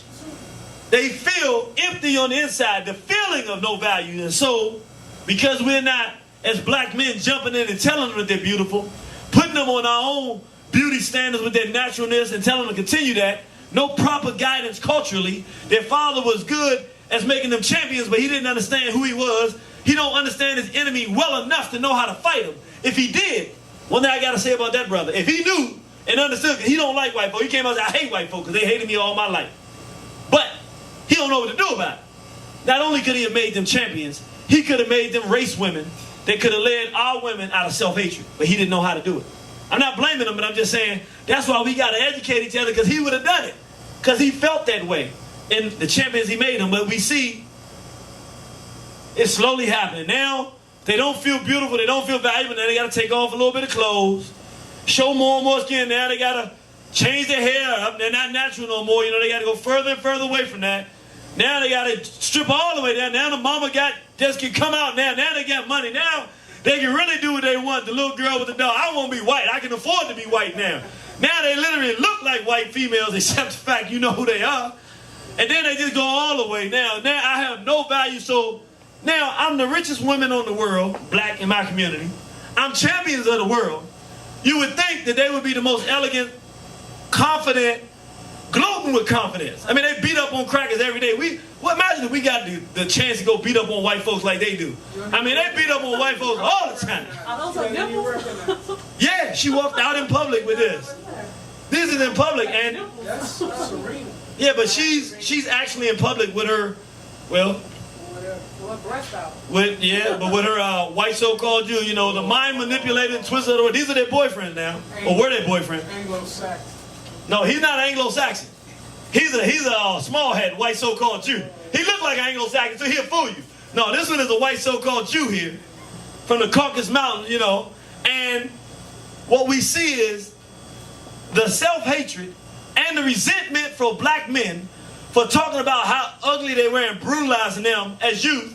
Now, not only do they hate themselves and feel like they're not valuable, so they got to take all their clothes off to have value, then they run away from the black males as far as they can run, right into the hands of the demons who create the system that told them they weren't beautiful to begin with. Mentally unhealthy to the maximum. We look here, this is my picture now. I took this with my own camera. Driving around, you want to talk about sickness. Anywhere you go in the world, black women are sick with self-hatred. It's a very simple thing to fix. You find a good-looking, dark skin. You're not picking dark skin because one complexion is better than the other, but for all of us, a dark-skinned person represents our race. Just because we black. So it's just good, that image, because it makes everybody feel good. The lightest black person in the community, if they see a dark-skinned black person, they feel good because the person is black. But because the dark-skinned person will get beat up on so much, we need one good, decent black woman who's the best at something. Put her out there, and all of us say she's the best, and protect her to make sure she does the best, and then tell all our young ladies that she's the best, and give her the kind of attention where brothers like, man, that's the beautiful, that's the most beautiful, man, she fine, that's the one I want. And all the sisters will hear that and say, well, if that's what brothers want, that's what I need to be. Make sure that she maintains her dignity and character. She gets the most attention from black men, and we can resolve this thing overnight. It's not hard to fix, but I'm in Ghana, and it don't matter if you're to Ghana, Kenya, Jamaica, anywhere you go in the world, where they're black men, America. Black women hate themselves. The most sadistic type of hatred. This is a picture in Kumasi, land of Yah Santiwa, where I tell people all the time, all you see in Kumasi is white Jesus. I mean, I ain't never seen, there's no place in America you see more white Jesus than Kumasi in Ghana. I ain't never seen nothing like this. I just came back in 2007. I ain't never seen that many white Jesus. I started having white Jesus dreams, nightmares. Like he was a Freddy Krueger jumping out on me, you know. These sisters in Ghana, it's billion-dollar, listen, this is a multi-billion-dollar industry. Probably, if you add it up all across the world, probably be close to $1 trillion of black women.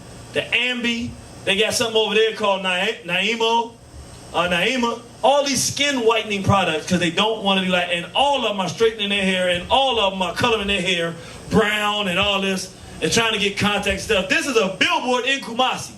It's basically talking about natural lightening care. But let's take a look at what's happening in Jamaica so we can see the depth of sickness that self-hatred creates.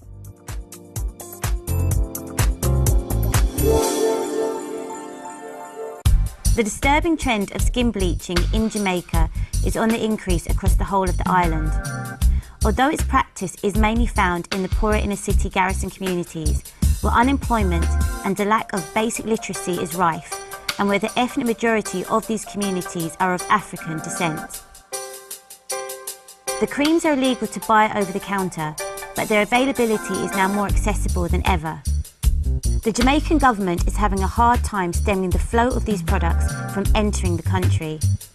And now the practice of bleaching, which was once exclusive to women, has now spread to men and children. I wanted to find out more about the impact of this growing trend. My search led me to the garrison community of Torrington, where I talked to a family of bleachers and learnt more about why they do it. When did you first start to use bleaching creams? Around 10 years now. 10 10 years, and you've used it consistently for 10 years. Yeah. Why do you think it got popular when people first started to do it? People start bleach, them just like the style. It's just the style. Cause I came to dermatology every time I go in my quarrel. Miss Morris, this way you need to stop doing it. It's going to damage on a body. It's going to eat out on the skin after a time. About 10 years ago, skin bleaching was unknown. We just didn't have the problem. Over the past 10 years, we've seen the problem from about the 90s until now.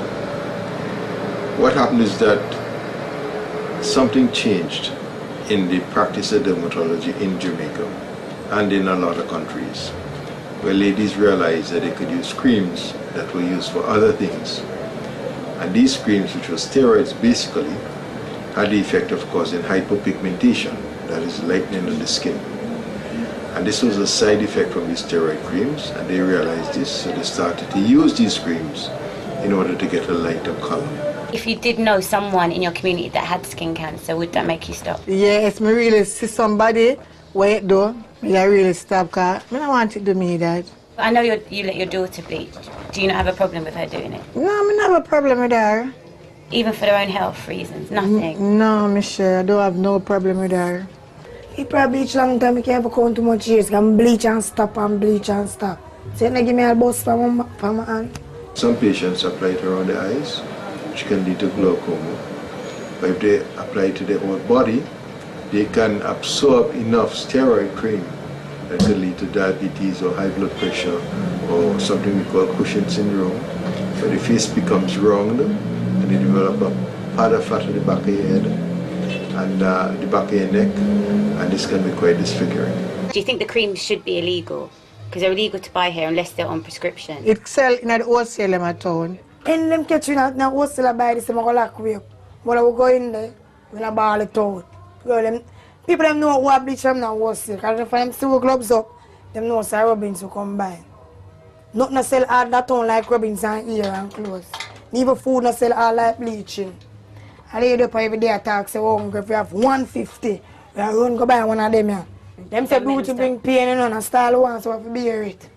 We believe that by removing the melanin artificially, the skin, the cells in the skin become more susceptible to the damaging effects of ultraviolet light on them, and this can lead in years to come in an epidemic of skin cancers. My whole body, my rub with it, my whole entire body. Every day? Every day. You know it can cause skin cancer? That is true, the doctor tell me that. Because it gave me something in my face right here, so. And you still didn't stop? Yeah, but them time I was using the gel. You have man prefer when you bleach, you have some that prefer. You have some that like when you bleach, no time at all. It's two choice. But right now the man them take it over from the woman them completely. Man them whiter than we. Man them bleach too.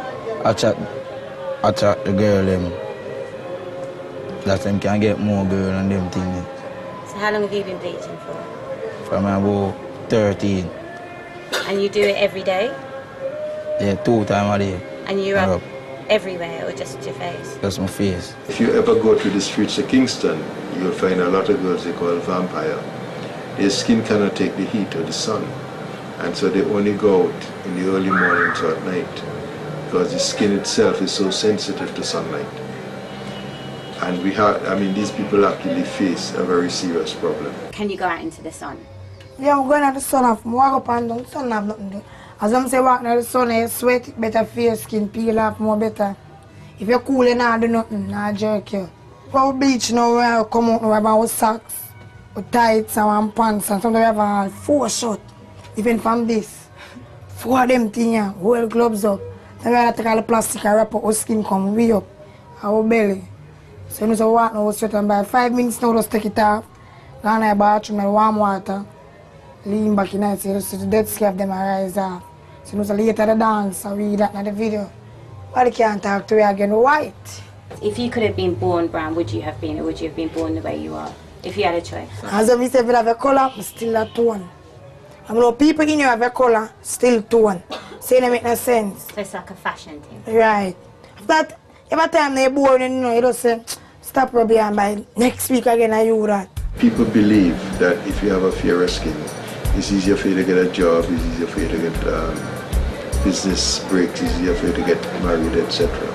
I've had patients, for instance, telling me up front, you're telling me not to bleach, but everybody I know bleaches, so something must be wrong with you.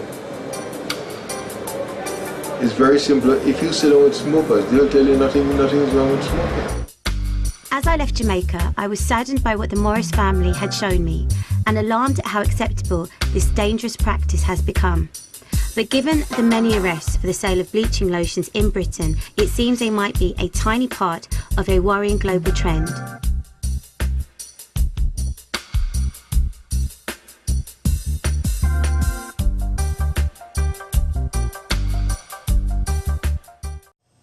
Now I want to caution everyone. That, what we just saw, is horrible. I mean, it's so horrible, it turns the soul over. But I want to caution you, because a lot of times we tend to sit on our high chairs looking out at other stuff. Oh, I can't believe this. What do we mean we don't believe it? How many of us know people in our family that use Ambi? Oh, I'm just trying to get rid of the blemishes. No. How many of us know people in our family that fry their hairs? Black women. Or they have brown, blonde their hairs. I mean, if you go out in the street now, I guarantee you start counting the black women in your community, more of them have multicolored hair than their natural colored hair. More of them have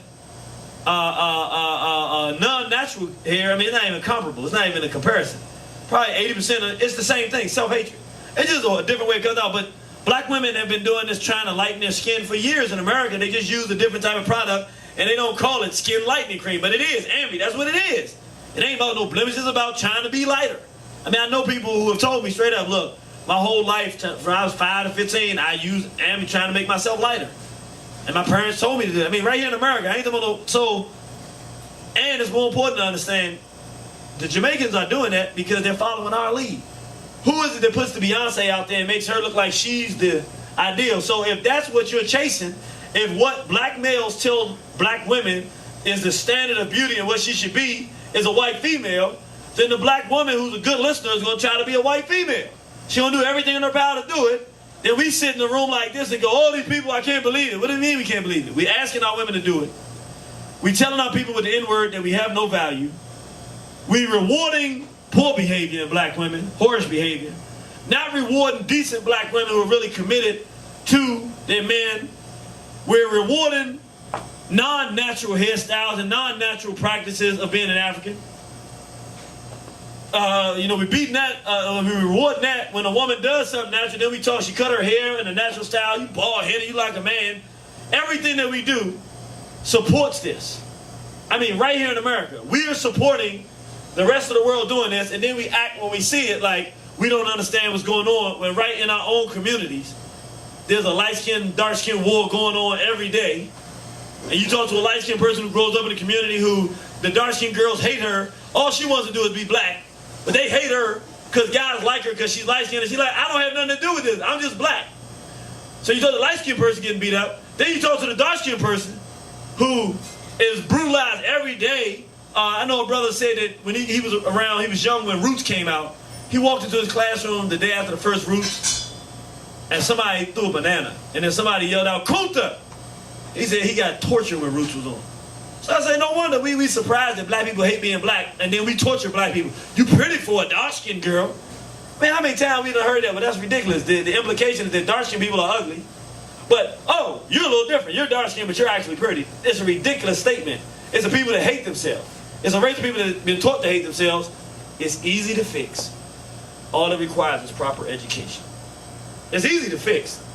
I show this picture now because we're going to the last part of this, and I saved it for last because it's the deepest part of the discussion, but we're not going to go deep. We have videos, again, that deal with the sexual crisis in the black community. We're going to stay right on the surface today because I think we done had enough depth in terms of our mental condition and physical condition now to go too deep into this sexual crisis. But suffice it to say, I showed this picture because these are a good example. This is a sister named Nefertari out of Philadelphia. She has an organization called Children of Southampton, and she did the first annual Nat Turner Day in 2008. And if you were there, was it fantastic? Yes, it was. Oh man, it was absolutely outstanding. Let's give that sister, just give her a round of applause just for putting it together.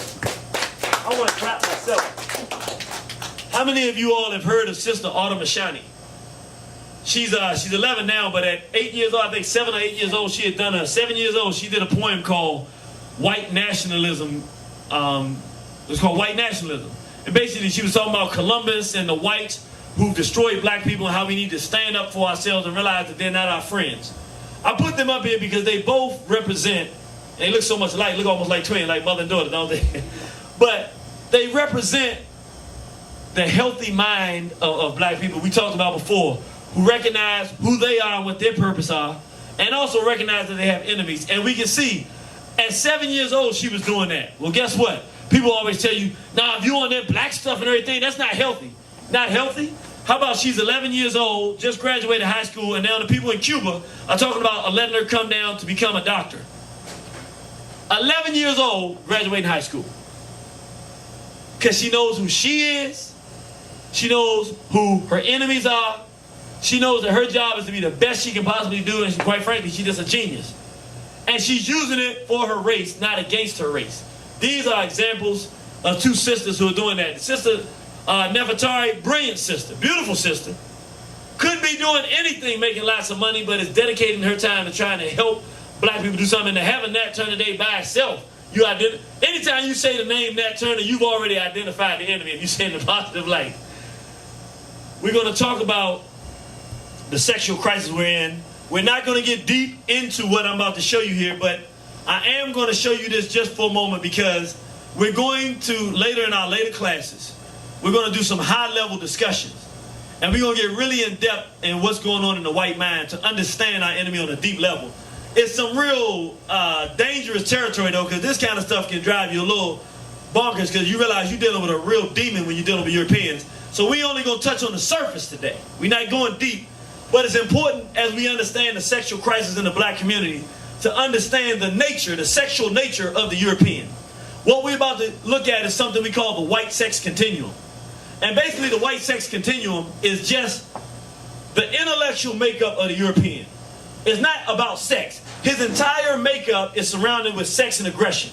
And so we're going to look at the way his mind works so that we can understand where we are. First, we start off with misogyny. The source of the European mental construct is the hatred for females. That's why you see him in his horror movies going around chopping up females. These his movies out of his own mind, with his own money. He can do anything, and his favorite thing, I mean, he loves to do it. Movies going around chopping up and slicing up his own females. You going, what the hell kind of mind would come up in their own time, their own money to do a movie about them? It tells you what they really want to do. That's what art is. A person tells you what they really want to do by showing it being done on the film. They're a misogynist, female-hating race. Out of their development and history, once you hate the female, the necessity to do something with it comes out. Okay, you have this hatred and disdain for the female principle. What do? That's where this rape comes. Now you must do something to do something, you violate. So part of European culture, it is not something that some of them do. It is their culture. Rape is a European cultural phenomenon that is part of their history. Anywhere you find them in space or time, any year of the existence of the white race you can find on documented history, they're raping somebody. Their own females, their own children, their other men, other races. That's all they have done. That's all they do. That's all they've ever done. Because out of that hatred for female comes in the seed to do something.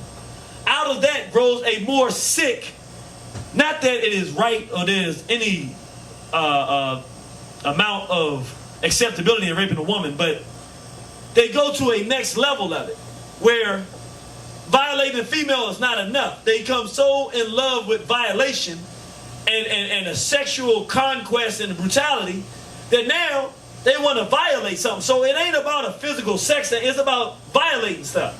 So now violating a female not enough, now they want to violate a male. And so part of their culture becomes this homosexuality where now they're violating males. And past that, they go deeper into it because now it's not just violating a male, but the natural tendency, even if you look at a dog, dogs will fight and kill each other in competition, but they don't generally fight babies. Not even baby dogs, puppies. They just protect it because it's helpless, it's innocent. The general thing, the general nature of most things on this planet is one of its own. When it's born, you protect it. At some point it becomes competition, but when it's born, you protect it. The European has changed that. And his thing is, now the greater violation is the thing you're supposed to protect by nature. You violate that. So now they rape and abuse children sexually. And that becomes the center of their full existence. The homosexuality and pedophilia has become the centerpiece of European sexuality and their existence. The homosexual nature of the European, if you understand homosexuality and the nature of it, explains everything that they do. Everything they do, from their church, where the highest person is the Catholic priest, who can't be with a woman, but they rape more boys than you can possibly count in a day, to anything you talk about. Their social system, to their standard of beauty, the white female walking out, the runway model who's skinny, don't have no breasts, no behind or nothing. Why? Because she's like a 14-year-old little boy. If you study anything in the European culture, if you understand homosexuality in its nature, you understand that fully explains European misbehavior. But then it gets deeper, because he goes past the point of sexually violating children to now jumping out of the human family into bestiality. Now most people, and I'm just going to say this, but I'm not going to get into it again, it's not a depth class, but one of the things that they're pushing on African people in Africa hard is this bestiality. And I mean, it's coming hard. They're bringing black women from Nigeria and other places into Europe, forcing them into bestiality. And it's not no onesies or twosies. It's happening far more frequently than we can possibly imagine. So this is a real problem, but it's part of the European construct. Then they go to another level of insanity that's even the sadomasochism, which is basically sadism, which is enjoying pain given to oneself, to others, and then masochism, enjoying giving oneself pain. So when you enjoy giving pain and to yourself and others, they call it sadomasochism. You see them white folks with the whips and spikes, and they beating each other, and for them it's a sexual experience, but sometimes they don't even have physical sex. But this is the depth of sickness that the European, to give pain, has a certain, and that's why, if we want to understand television as a progression, you want to know what stage you're in, you pass all of this. They've been past the bestiality, pedophilia, all that's been passed on TV. You're now in sadomasochism. Every time you turn on the TV, it's a murder mystery. Who killed who? Somebody, every time you turn on the news, 2 people were found in the refrigerator. I mean, everything on the television is, even the cartoons, got these funny, strange looking, creepy characters. Everything is in this sadomasochist environment. That's where they are in this stage of their television progression. Cannibalism. This sounds strange, but cannibalism was part of the culture of Europe.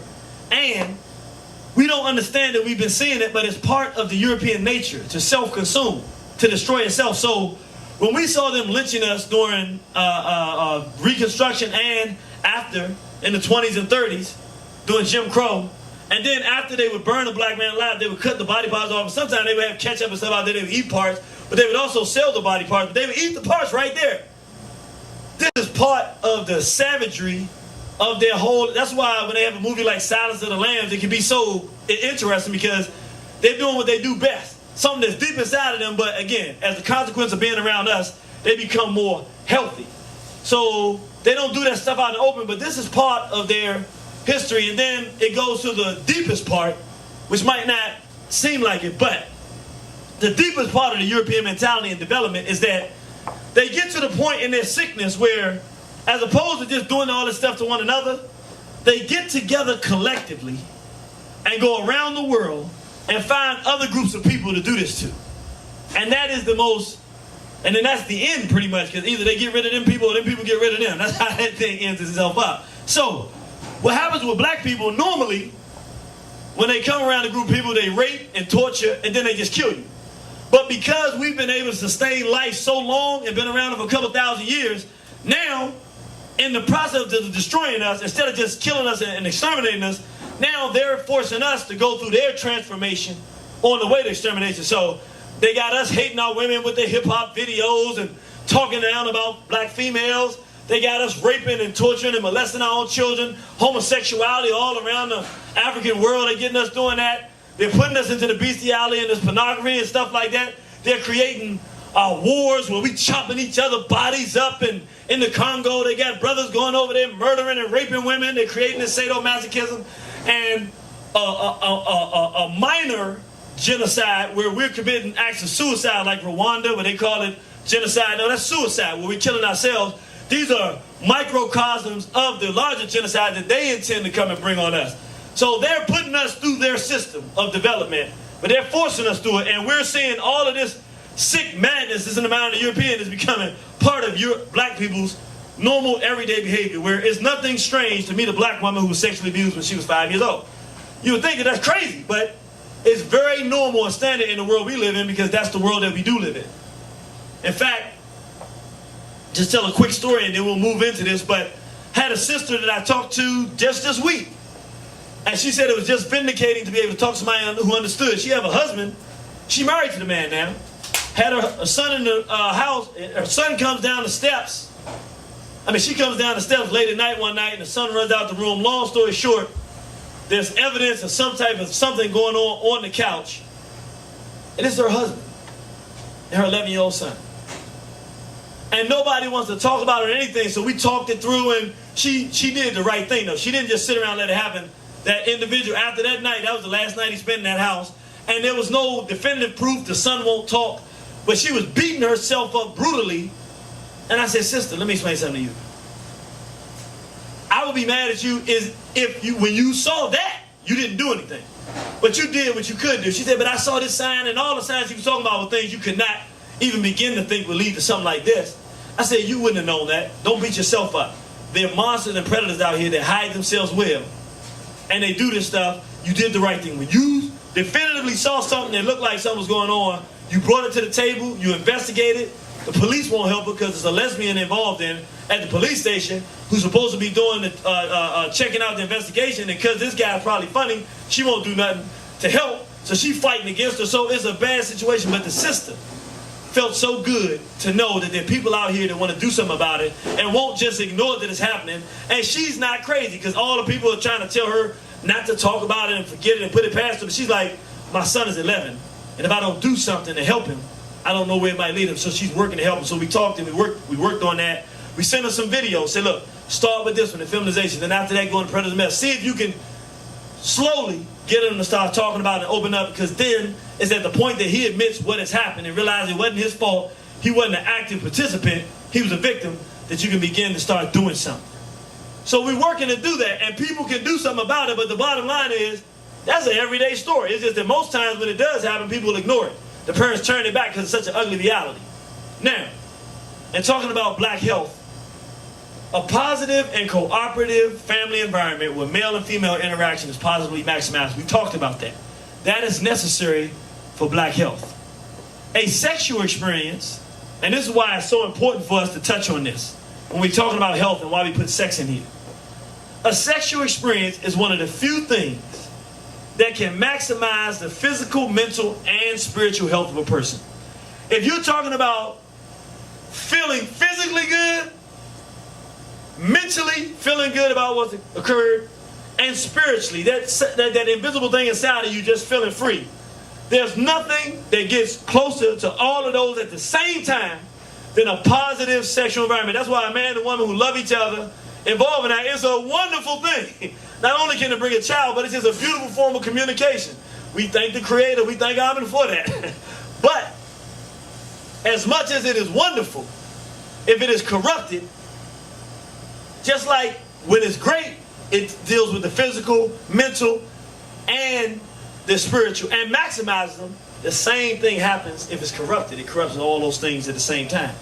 And so, what we see, when we say white sex, we saw the white sex continuum. We talk about rape, talking misogyny, rape, homosexuality, pedophilia, bestiality, sadomasochism, and violence against one another, and abusiveness against one another. All of it is white sex, even when there's no sexual experience.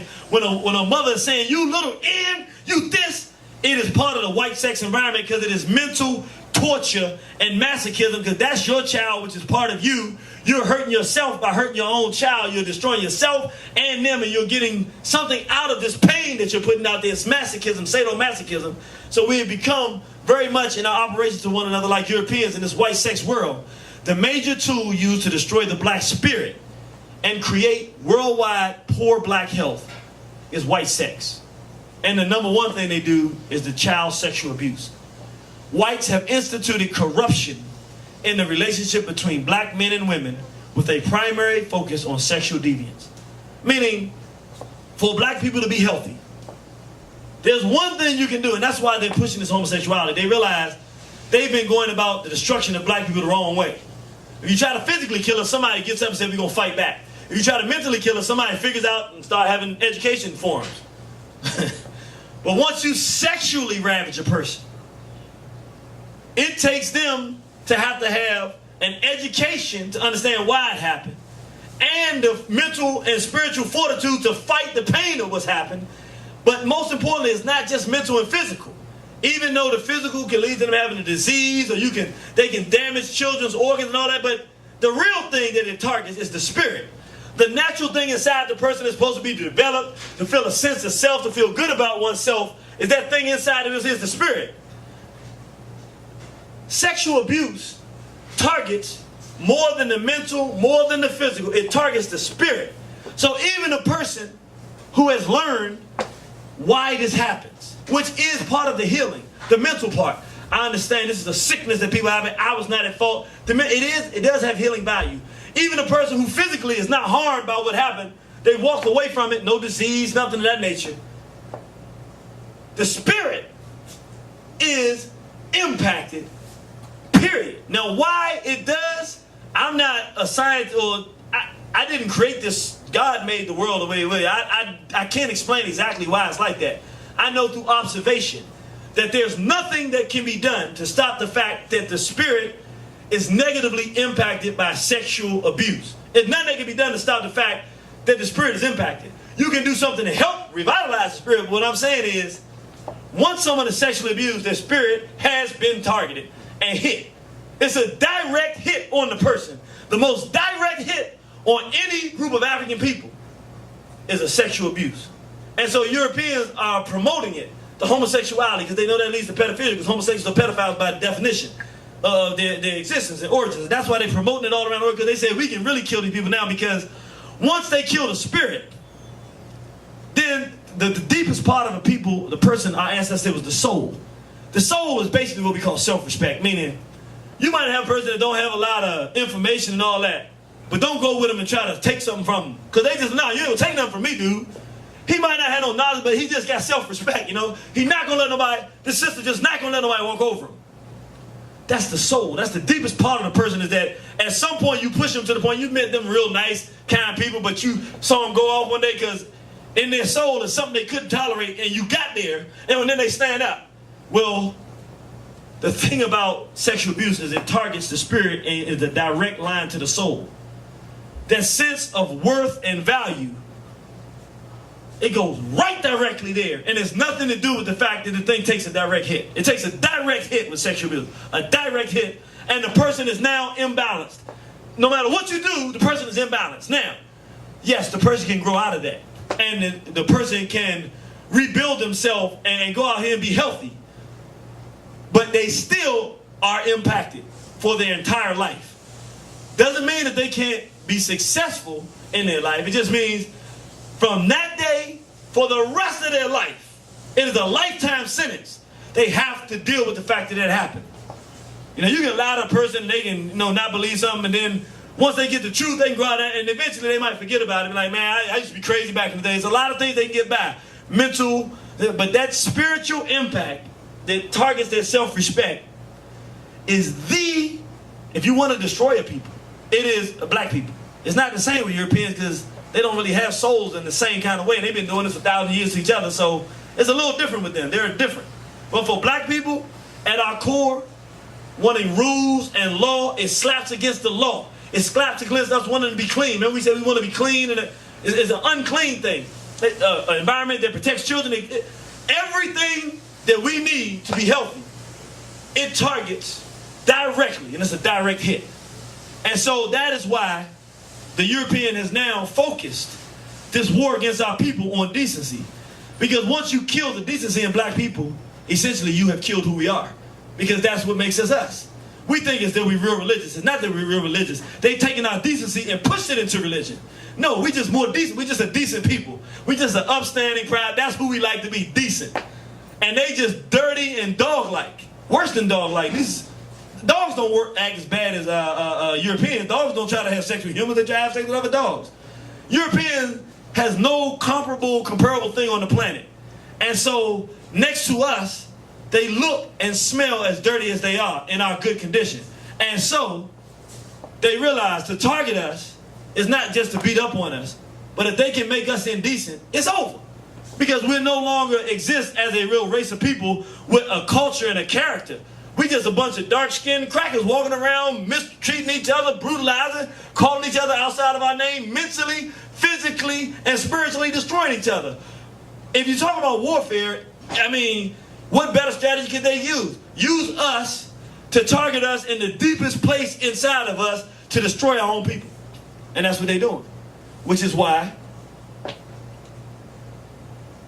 and I just wanted to show these statistics real quick, that 1 in 3 girls in America before the age of 18 will be sexually molested. Those are Department of Justice statistics. And I want you to understand, that was back in 2005, and honestly, I think it's worse in the black community. I think it's probably about 50%, if not more. That's my estimates from with my observations.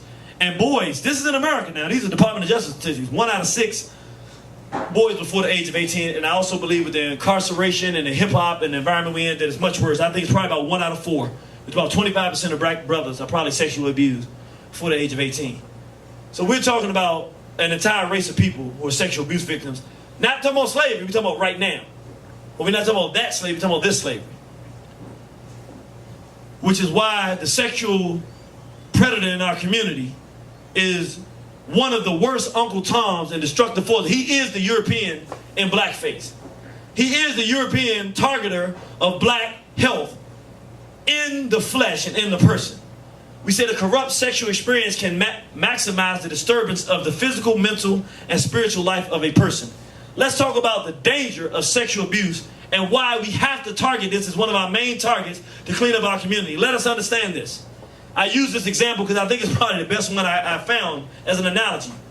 How many people in here have seen a movie with zombies? You've seen at least one zombie movie in your life. Let us understand sexual abuse as a zombie movie, an analogy. What happens is, the first zombies that pop up are real zombies. They just zombies. Ain't nobody bite them as far as you know. They just zombies. That's what they are. They zombies. But zombies come into a community of regular people. In this case, that would be black people. And they bite somebody. Now that person becomes a zombie. Meaning they're physically still alive, but whatever the construct of their thinking and their life was on the inside has now been destroyed. So now they're a lifeless body walking around. But they don't just walk around lifelessly. They have become zombies. Now they looking for somebody else to bite. Huh? So now you end up very quickly, because people don't know what's coming and they're not prepared to deal with the zombies. The zombies walk around and start biting people because he looked like your friend. He just looked kind of messed up, and then he bites you. Now you walking around a zombie. Now all the zombies are going around targeting the people that ain't zombies.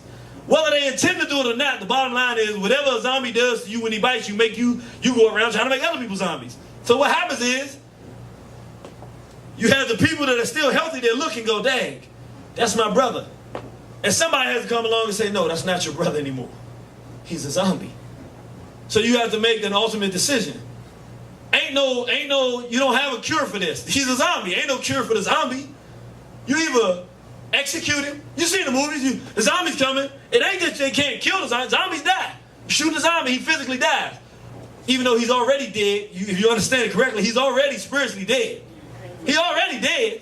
Mentally, spiritually, he dead. He's just a physical monster, but he's not dead enough that he can't do damage. So you have to make a decision. What you gonna do? You gonna let him keep zombieing and biting and biting and biting and messing everything up? You gonna blow his goddamn brains out saying, I killed a zombie. You didn't hurt a person, you hurt something that was destructive for your community. Right. What I'm saying with sexual abusers, a pedophile runs around, and numbers are like between 70 and 360. Those are average numbers for how many children pedophiles mess with in a lifetime. I want you to listen again. Between 70 and 360 children is an average. They did one study where they studied like 300 something. They studied like 100. I forget how many of them was. It was like 360 men or something like that.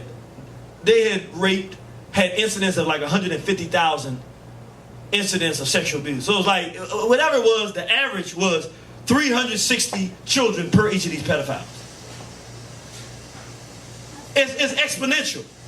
So with one decision to get rid of one zombie, you saved 360 lives. You have to make a decision. Are you going to do that or you going to play the game?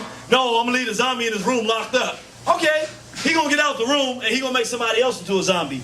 And that's what, if we're talking about tactical warfare again, what do Europeans do? And I have to be honest, I got this, I didn't realize the depth of it when it was said, but a brother named Christian Black Unified, Positive Command Visions, a long time ago he said, the Europeans take the worst individuals in our community and make them millionaires and give us exposure to them.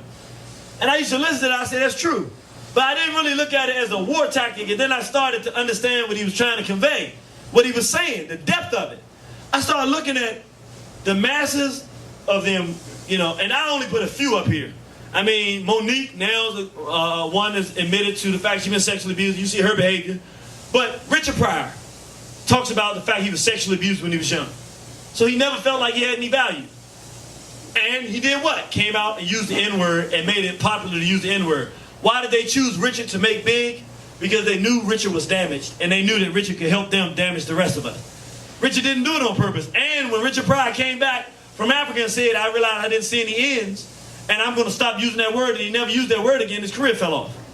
So what you see is that they take those of us, Oprah Winfrey, clearly been obvious the fact she was a victim of sexual abuse in her family. Everybody denied it, so she hates the victim, the ones that victimized her, and she hates her family, and she hates black people for denying it, for doing the abuse and denying the abuse that happened to her, and she targets us for destruction. And so Jeffrey Jacobs, it's the Jeffrey Jacobs show that they call the Oprah Winfrey Show, finances and puts her in position to target black males for destruction and target the black race for destruction with movies like Color Purple and all of this filth and degeneracy she puts out there and promotes in the name of feminism. She's a lesbian, a sick victim of sexual abuse in our community who is a zombie being used to destroy the rest of our people. Our sister here had a horrible story, Gabrielle Union, she was raped when she was, I think she was working in someplace. Some guy decided they wanted to rape her, they broke in and raped her. And when you see her roles, she's very anti-male, very hostile. Why? Because she has hatred that is rightfully earned by black males who, again, we say are the enforcers of bad black health in the black community. Sister Mary J. Blige talked about when she was 5 years old, sexually abused. She knew she would be a star one day. Sexually abused. We see the blonde hair, tattoos all over her body, screaming out of pain that she has suffered. But a good person wanting to be a good person, but there's a lot of pain there. And it comes out. And so, not understanding that what she does here with this is coming out of pain, they pay her to put her in front of all our people, and all our daughters emulate that. They're emulating the pain. They're going to get the same pain. They're emulating that. Mike Tyson, another victim of sexual abuse. Which, in this case, the first half of the story is a good one because out of the sexual abuse, he became an angry black man that was very violent. But he got strong enough that nobody could ever do that to him again. But instead of going brutalizing the community, he became a champion of the world. And many of us fell in love with him because he really represented strong black manhood. Now, if while that was happening, instead of trying to bleed him for money, brothers and sisters who cared about his well-being had gotten to him and helped him deal with the mental psychology of the abuse he had suffered and help him understand the world, then not only would he have been a physical champion, but he would have been able to maintain his own sanity and work through this. He would still be one of the greatest champions we've ever had today. But because there's no system of health and education to help him deal with that part, he dealt with the physical part. He wasn't done the mental part, but the spiritual part finally collapsed and crushed him and destroyed his mind. And now he's walking around mindless. And you go, what the heck is wrong with Mike? Mike is still suffering. It's a lifetime sentence and nobody's helping him. Jada Pinkett talked about her sexual abuse, started a band and even did a song angry at the pedophile that messed with her. Now, her and her husband, homosexual lesbian Will Smith, out here sleeping with anything and everybody, well known for being involved in this madness. Will Smith, a blatant homosexual. I mean, all throughout Hollywood. I mean, it's not even a secret. Talk to anybody that's familiar. But they're very homosexual in both of them. Why? Sexual abuse. We look at Lil' Kim, call her here the black whore of Babylon, and we get mad at the sister for all this filth and degeneracy and say, oh, she's a whore. But guess what? Hear her story, and you'll cry for her, and not cry at her. And our sister here, black lover, white males, Maya Angelou married all these white boys. Why did she marry him? She's a little girl, decent young black girl, Her mother's boyfriend, some sick maniac, comes in there and rapes her. She tells her uncle, she tells her little brother, her brother tells the uncles, and they took this dude out to the docks and stomped him to death because they cared about that. But even though they dealt with the physical monster, he didn't get 360 on his road after that. That was it. He got one shot, out of here, you know. And whatever he did before that, he did. But after that, one shot and out. But her spiritual self and person damaged so bad that she cannot have intimacy with a black man, so she ended up going out. You know that there's some decency in her because she's speaking out, apparently wants to say positive things, but she can't give you nothing positive because ultimately she has a ceiling barrier. She hates black males because of what we did to her. She can't get past that to come into a collective group and love her race. We did it though. The zombies got to go. Because, and the way to get rid of the zombies is to, we talked about it last week, establish black law. Well, we have organized black men that say nobody will harm our children. Nobody will harm our people. Black law is an idea for establishing enforcement over behavior and or ideas that responsible African nationalists feel black people must adhere to in order to progress as a race. What we're talking about in terms of sexuality, we have to establish laws in our community. No one can sexually violate a child. No man can sleep with another male. No female can sleep with another female. It's not a debate. You do it and you suffer the consequences of this behavior. We can reestablish sexual health. The spirit will not be under assault. And then we still got to deal with the mind and the physical person. But the most deepest part of our people can be saved through basic law. Black law requires organized black manhood. That's very important for us to understand. We can't be raising weak males, so they can't protect our community. We are pretty much done with our course today, but we want to give the homework assignment, and we want to write this down. Matter of fact, you can turn the lights on for me, brother. Thank you. I know that was a strong discussion, and we covered a lot of territory, but I know that this is going to be one of the most appreciated discussions because it's just so real in terms of what we're dealing with. We are not a healthy race of people, and when you walk out the door, we will see we're not a healthy race of people. Our sons walking down the but it can be fixed. And we need to understand this is not our natural condition. This is a condition that was created for us. So here are the following questions that we're going to do for the homework. One question: where is there a healthy community or group of black people in the world today?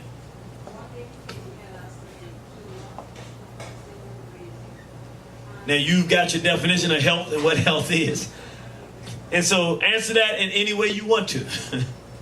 Two, what would the practical characteristics of a healthy black community entail? In other words, we cannot change the fact that racism, white supremacy exists today. So as a result of the fact that we can't change that, the only thing we can do now is say, okay, in the environment, racism, white supremacy exists. Okay, under that system, what would a healthy black community look like?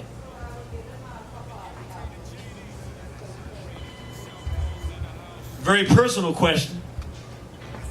And remember, I would like, you don't have to, but I would like you, when you do your homework, make a copy for me when you come in to read it, because I would like to keep these things because it helps me see growth and it gives me ideas. It helps me understand what people get from these discussions. Very personal question. Are you healthy? Not me. Are you healthy? Don't say the irritated genie looks healthy. Don't say that. Are you healthy? And lastly, explain why and to what degree you are healthy or unhealthy.